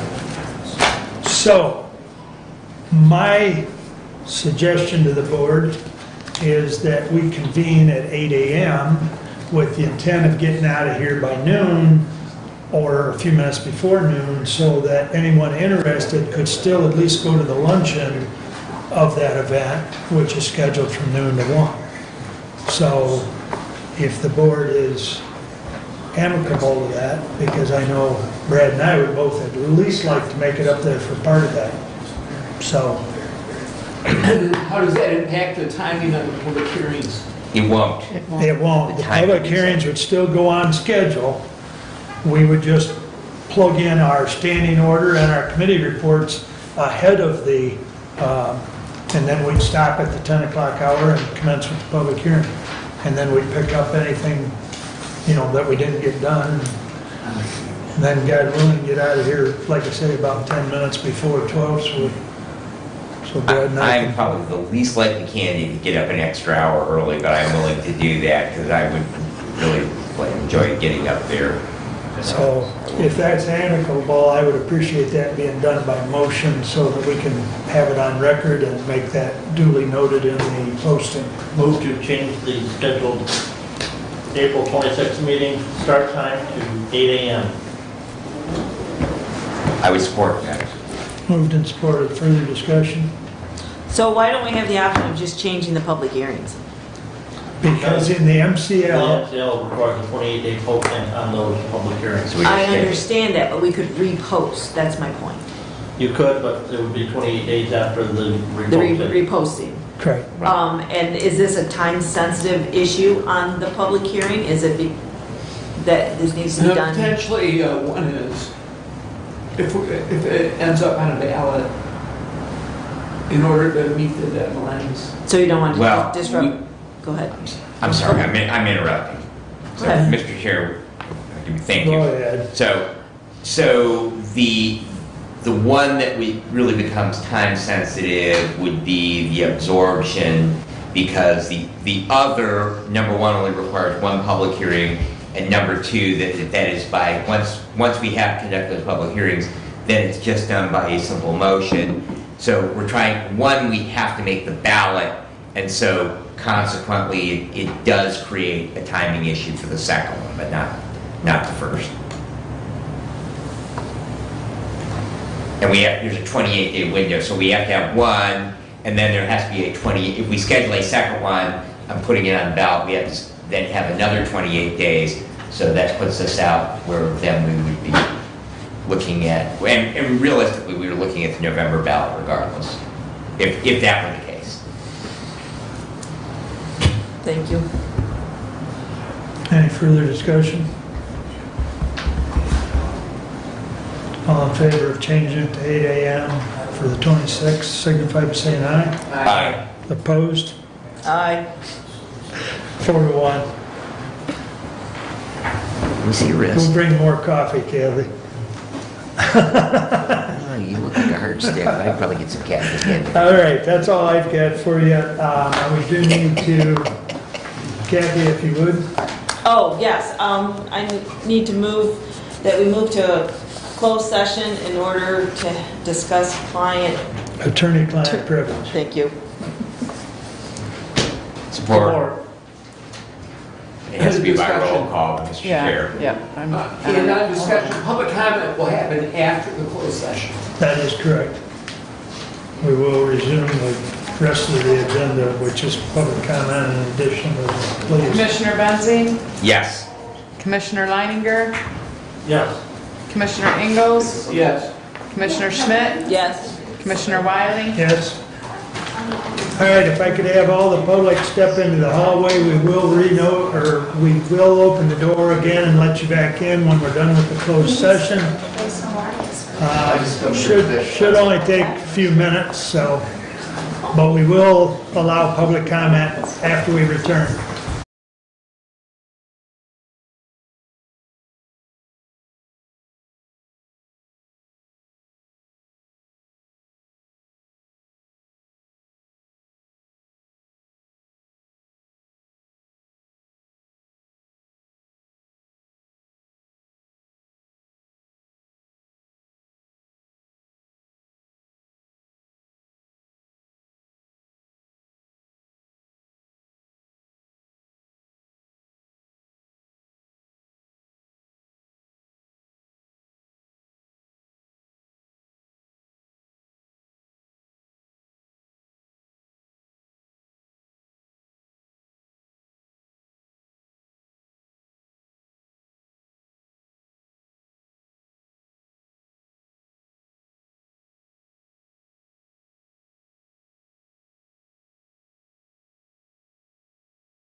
get us back on live, or do you want me to ring Dave, or what?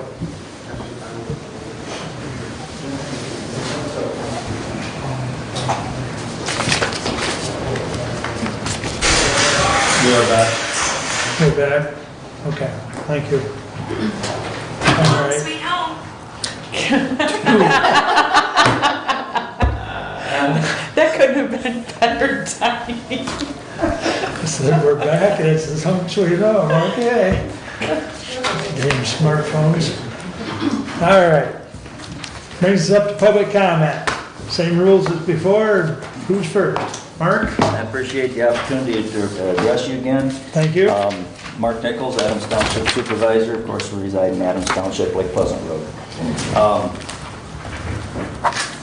Being in government, if I have a legacy at all, I hope it's along these lines. And what I want to start in addressing you is reminding you, as I have before, all of us, myself too, being an official, of our oaths, constitutional oaths, and that is to support the U.S. Constitution, the Michigan Constitution, and do the duties of our position to the best of our ability.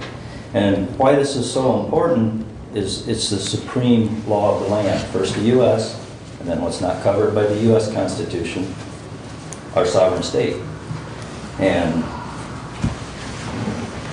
while I feel many actions of this board, our boards, are legitimate, I think sometimes we don't do it right. Our actions are not correct. So I believe we must respect the spirit of the law as well as the letter of the law. Now I want to come back to this at the end, and I want to keep it within my 5 minutes or less. But I want to skip to the policies of the Road Commission. Mr. Godfrey addressed the dirt roads. Bob Eichler, who's still in attendance, and Chris Myers, who isn't, but I think this body might know.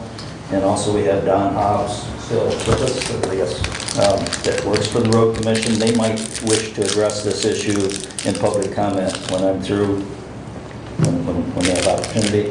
And that is, I'm not intimately familiar with this, but Mr. Eichler and Mr. Myers have raised awareness to this fact, and I hope Don might be also knowledgeable, and that's the policies and procedures of the Road Commission. It's alleged, to understand, but not being intimately familiar with it, that they're really not following their own policies because, from my understanding, they're supposed to yearly bring in those berms. And if this were done, and it was earlier addressed, like keeping the ditches clean, the brush, et cetera, that's all factors. So, and again, I hope that they might speak to that if they have any knowledge. I want to kind of go back to the original thought, a couple of cliches or sayings, and you've touched on this issue today, and I appreciate some of the sentiment that I've heard. Power to tax is the power to destroy, and another is taxation is theft. And I believe some taxation is inevitable and in order. Some taxation is constitutional, but I think some of our taxation may not be. An example, if I understood it correctly, was the senior center today. Now, while I respect and appreciate the service that they do, the many, many years that Terry Beer has put into that center, I'm a bit taken back that that's paid with taxpayer money, and if I understood her correctly, that's a private entity. And this is the problem. The people, too, are part of the problem because if it's even a legitimate tax, too often the people don't go vote. And whereas 51% of the people can tax the other 49%, it's a worse scenario than that usually because people don't come vote. And so you may have as little as 7, 10, 12% of the people taking money from the rest. So the people are at fault, too, for not exercising the system. I already sent this to Brad. I don't have the rest cell phone. I'd have to get an email, but I would like to send a story of David Crockett when he was a congressman. And it's a beautiful, beautiful story. If you have never read it, you need to. If you have, it's worth reviewing. And that's when he was campaigning for a re-election. And a guy admitted to voting for him, but said, I won't do it again. You appropriated money unconstitutionally. And commenced to tell him why. And Crockett allegedly repented of that and changed his ways. So to err is human, forgive is divine, but we need to do everything within our power as officials to do things right. So I appreciate when I see that. I'm glad to have been here with you today. And I would like to get that to each of you. It's a fairly short story. This particular rendition is compiled by a graduate of Hillsdale College, apparently. And I don't know if it names the name or not, but I think that's all I had to say. I appreciate it. Thank you, Mark. Who would like to speak next? I'll go next. Good afternoon. My name is First Sergeant Retired Jeff Cole from the Army. I came up here today to pay a drain tax that I knew nothing about. I got a call from the VA yesterday, said, Jeff, you're getting a tax that you may not be aware of. I live on Wolf Road, which is the last road before you get to 127 on Squawfield. So it wasn't in my assessments. I mean, no one had a problem sending me a bill. When I paid property tax, I'm totally and permanently disabled, so I went through the paperwork, filed paperwork, so I don't pay property tax anymore. I retired 2 years ago. Now, I was told that there's been foreclosures on people who aren't paying this drainage tax. That was $50. And I just heard him mention something about a berm being done, and I'm assuming that's the edge of the road that gets taken off, and you take the dirt, and you've done something. Well, that hasn't been done on my road the whole time I've lived there. So if you're supposed to be doing it every year, you're not. And the end of my road flooded over this year for the first time, and it's an absolute mess. So if I'm going to pay this $50 drainage fee, I would hope that there would be some kind of awareness as to what roads we're doing, when we're not doing it. I know you can't probably get it to them all, but at least have a plan to execute. Hey, we're going to do this area, this area, this area. And if it takes a couple of years, it takes a couple of years. My second issue is I had no idea that your treasurer was closed. So I drove a half hour all the way over here. I got to get my daughter from school, so I can't run home and get a check. I brought cash because I thought that was the best way to go. And you guys are closed. You can't take money today. So I got to turn around. I got to come back again tomorrow to pay a $50 tax fee that I don't have a bill for. I don't know if I'm delinquent. I don't even know exactly if I'm guessing just in the last 15 minutes of what it's for. So as a board of commissioners, it would seem to me that the purpose for a board is to make sure the information gets disseminated to the lowest level. And it has not been. I should not have had to have gotten a call from the VA to say, Jeff, you're delinquent on a tax. It should have come from you or the treasurer or somebody. That's the point I have to make. The second, kind of let people know that you're not open in this day and age with the COVID thing. Cities have figured it out, and maybe we need to do it. And the last thing I'm going to leave you with is your flags are displayed improperly. The U.S. is always right to the observer's left. So if you are displaying that flag to this crowd, it needs to be on that side, and the Michigan flag needs to be over here. And if you need protocols from the White House, I worked there, I can give them to you to make sure that you have your flags displayed correctly. Thank you.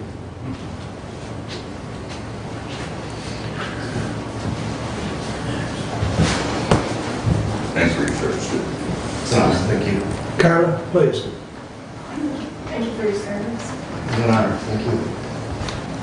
Okay, so a couple things I wanted to talk about. We talked about doing the whole roads would be $53 million. Is that what he said? By the time he got to the end of it, he'd have to start over. Well, isn't that the point of having a road commission?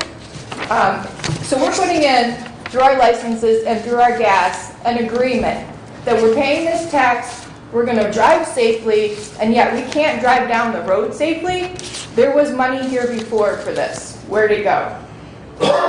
Nobody investigated, nobody did anything, and now you're going to hold it on to the taxpayers, and now our veterans. Very disgraceful. The next thing is, through the road commission, they're not using the GPS system. Nobody's called. There's 10 out-of-service GPSs. One of them belongs to a manager who drives a company vehicle home. When I asked for information if that vehicle was covered, while it was sitting in his driveway, I have to pay for that information. Does anybody here know? Also, there is no schedule. I've asked for the road schedule, an idea of how many times you're going to do Hoxie, because you should have an idea based on your budget how many times you can use this money to put it out. Nothing. They don't have one. We just do it whenever we feel like it. And we have 6 company vehicles being driven home. Why is that? Why do we need six taxpayer-bought vehicles drove home personally when we can't even see the insurance policy and we're also paying gas money to them? Why do we need that? Well, they're on call. I seriously doubt 6 are on call at a time. Not only that, when he was told to remove a tree, it was too foggy all day on a day like this. That was the manager, right on camera. The next thing is, you guys always tell us if we don't like something, we need to visit our legislatures. Where did the ISD people go? Why didn't they go deal with the legislatures? Why is it up to us always to come up with the money? I'm fully disabled as well. I bought this house in 2015. My taxes went way up because I was taxed on the property value now, and since then, I'm unable to pay my taxes because they keep going up, and yet here we are again, putting it on the poor people like it's our fault. I did my time. A lot of people in here did their time. We don't have any more time to go. We want some answers, we want some accountability, and I don't know where to get it. And it doesn't seem like you do either, so you lay it on to us. I don't feel like we're being treated right. As far as the seniors go, when you become disabled or you go into one of their nursing homes, do you know what happens to their private property? It is sold. So if that person is to recover, then there is no place to put him. That's what happened to my grandpa. He worked his entire life for the auto industry. He had a stroke. They sold everything, and he had to sit 3 years in a nursing home because we couldn't do better than that. And you're asking for more money. And so we're sitting out here disgusted. And back to the ARPA funds. If there's stipulations to constitutional violations of our rights, that's on you guys, not us. I hope and pray, like I do all the time for you guys, that you'll make decisions based on us. Not what you see, but what's right and just, because that's your job. Thank you. Thank you. Anyone else wish to speak during public comment?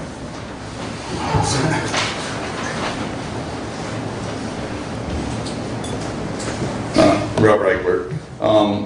Thank you so much for your discussion earlier. That was fairly important about these radios.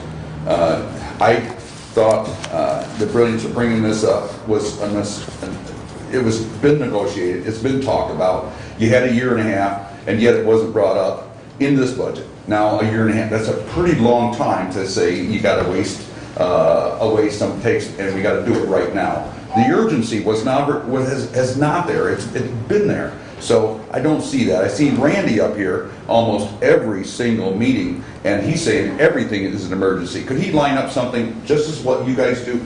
Bring up these lineup and bring it on the agenda so that we can now filter through what it is that Randy's want.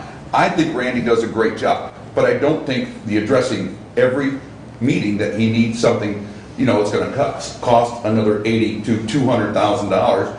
And we need to look at it and break it down and see what it's going to cost the taxpayer. We're all involved. We've got taxes to be paid. How many, you know, I'm going to try to read some of the jotting down that I took, such as Bob Godfrey. Yes, I think he's looking at something, but I think he's, frankly, I thought he was just drooling. The fact that he's just thrown all that we have this and this and this. We did. 2 years we studied it, and we got into from 2012 all the way to 16. We got Bill Hendershot to give us ideas. We executed it, and we did it. We cleaned up our roads. Right now, you can't get an ambulance down these roads. You want to know how shocking that is to watch an ambulance trying to sway in and out of these pocket holes. Unbelievable. But now, let's just say we're going to get our roads taken care of. Take care of them all the time. Don't be taking care of them, and you know, here it's wet now. We can get out there. We can do that. We've done it. We've removed the side of the road. We have 2-foot and 3-foot berms on the sides of the road. Go down Pope Road, take a look at it. Come down Jeffries, take a look at it. We widened the roads on Pope Road some time back, but we didn't take down all those berms. We scrape that in every spring. They won't do it. Policy, procedure. Yeah, what use is it to even have this stuff? Now, again, I'm only saying that because I was so involved with it. Thank you very Mark for bringing that point up. But yes, Chris Myers was involved, I was as well, and we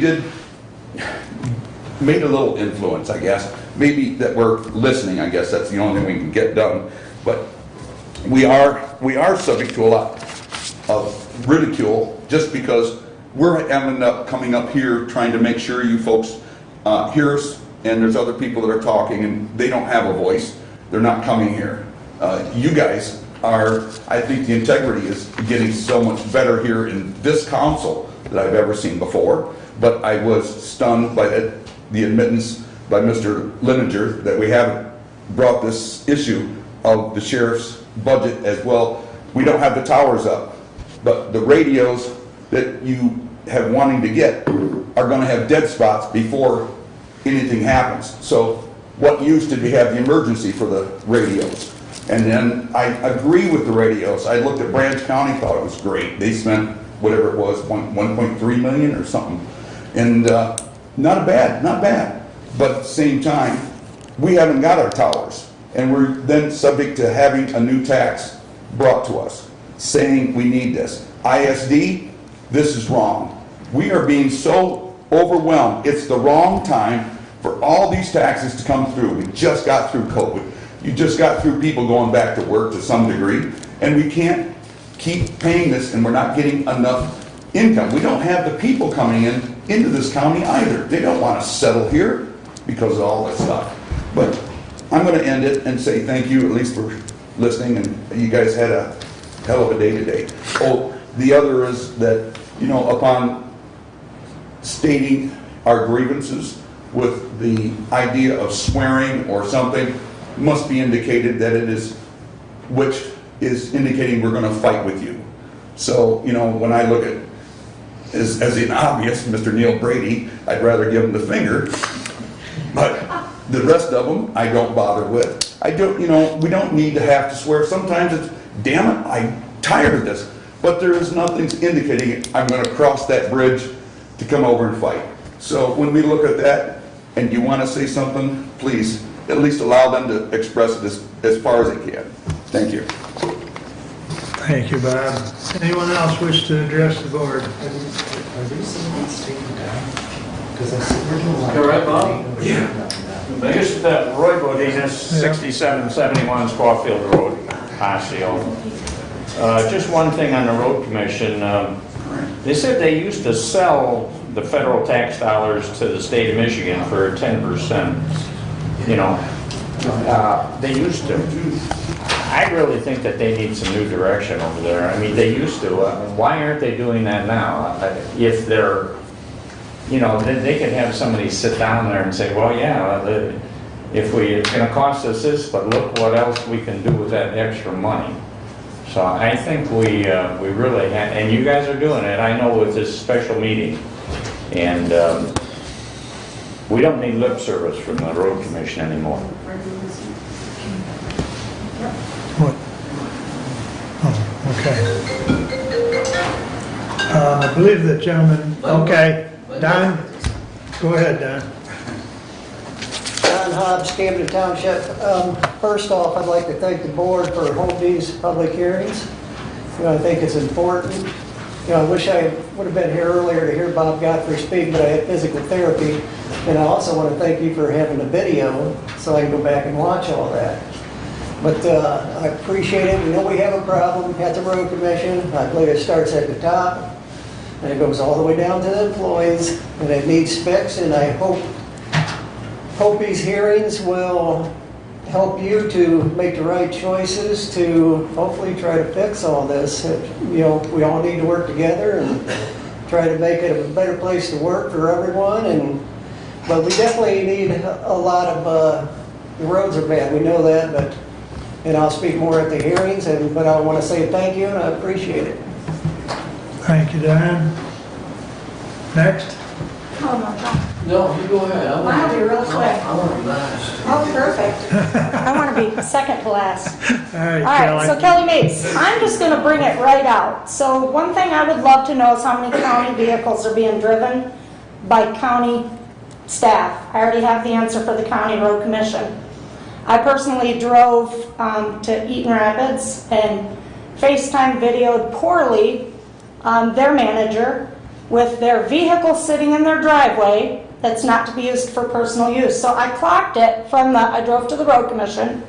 It was 114 miles there and back. When you do the math, I think I got 55 cents a mile roughly. They always said that was for gas and maintenance, so I did it at 55 cents a mile. I'll let you guys do your own math.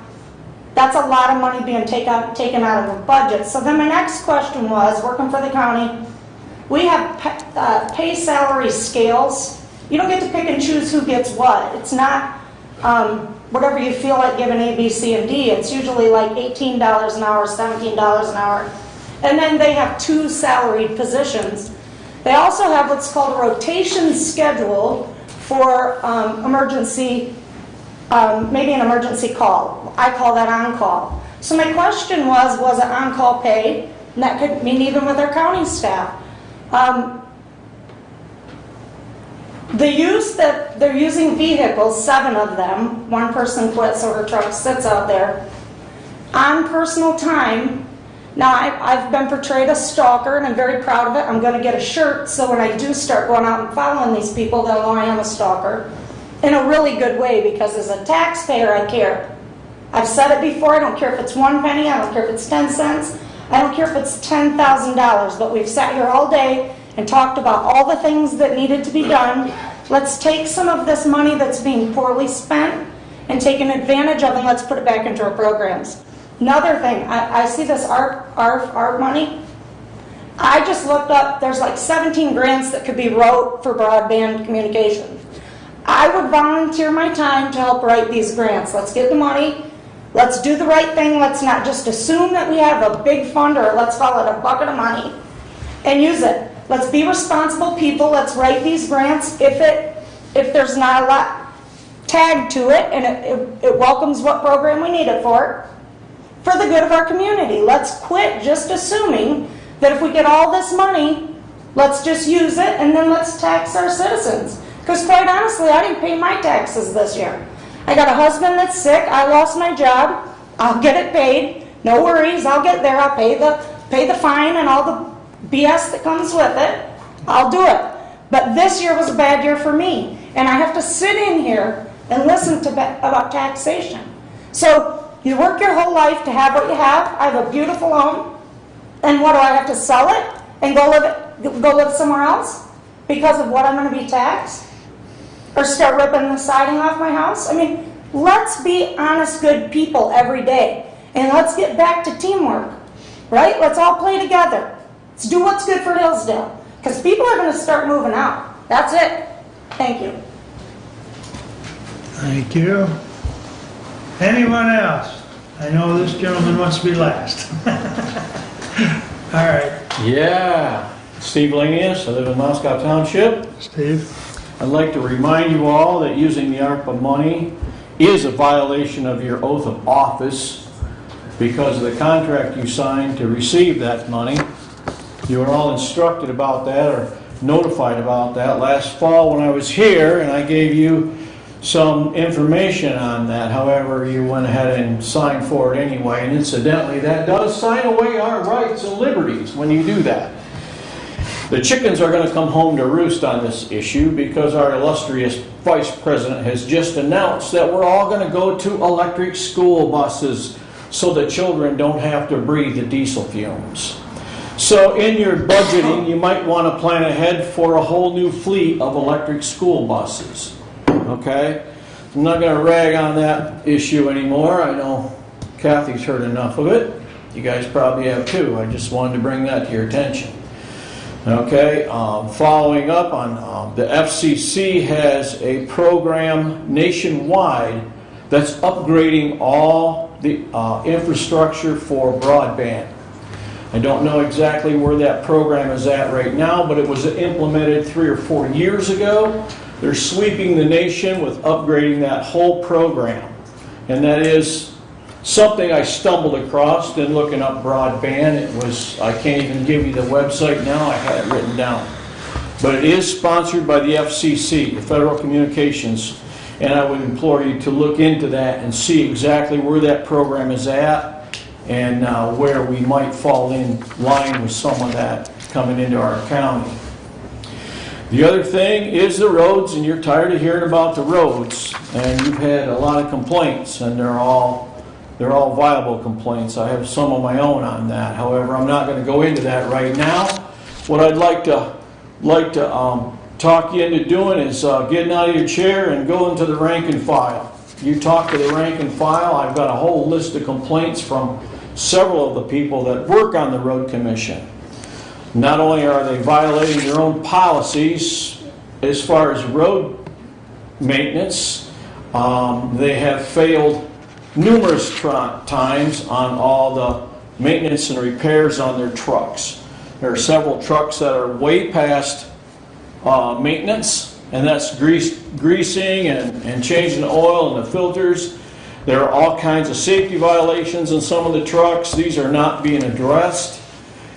This is an outstanding showmanship of a lack of management. If you want to have a class on how not to manage a road commission, I think we have the one to use. And the only way you're going to correct it is start at the top and work your way down.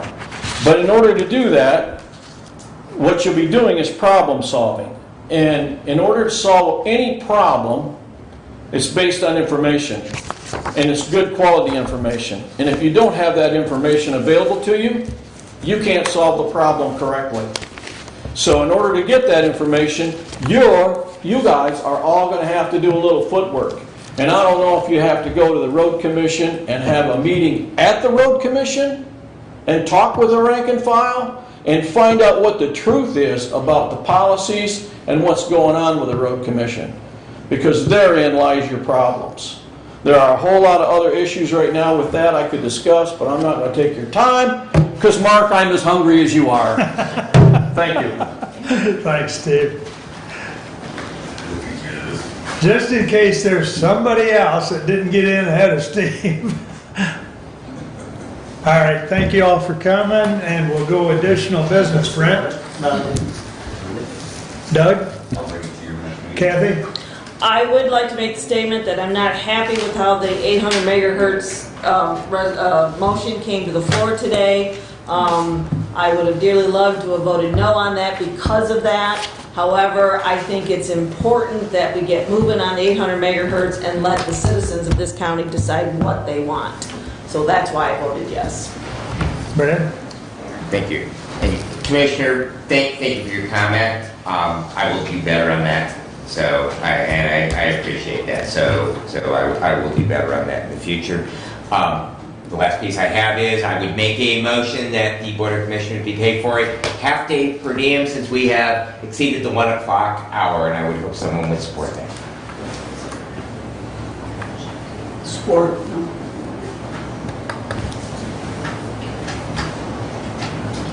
I don't know if that requires any discussion, but I'll allow it. And half day is supposed to be in a full day. Correct, because once we go past 1 o'clock, It's supposed to be 60, yeah. right. All those in favor signify by saying aye. Aye. Opposed? You mean you're not gonna vote no? I was counting on that one no vote. Okay. 5-0. In the future, if I'm willing. Isn't it a full day per diem? I mean, you went over the... Full day would be 60, but he's moving to make it a half day, so that we're only gonna get paid 30. So, yeah, we're just saving the taxpayers some money. Thank you. Thank you, Brett. Thank you. It's $150, have lunch on us. I just wanted to make one comment on my additional business about the road berms. And being a past township trustee, I know we went through this, pulling the berms in, that all the citizens complained because of the garbage in the road. And that, that's been an ongoing thing, but, whether they can get back to it or not, I don't know. But the problem with that is that sod, that Yep. everyone's complaining. Yep. But if you're doing it every year, Yep. you don't have a sod. You are. I won't disagree, Bob. But I just wanted to say, that's what happened at our township, is people complained, even back when they were doing it every year. And that's been quite a few years Well, back. what Bill, and you know Bill, Yeah. we did our roads, we should. I'm not going to debate it with you, Bob. We did the roads. You can come up here and debate it with me because we're adjourned.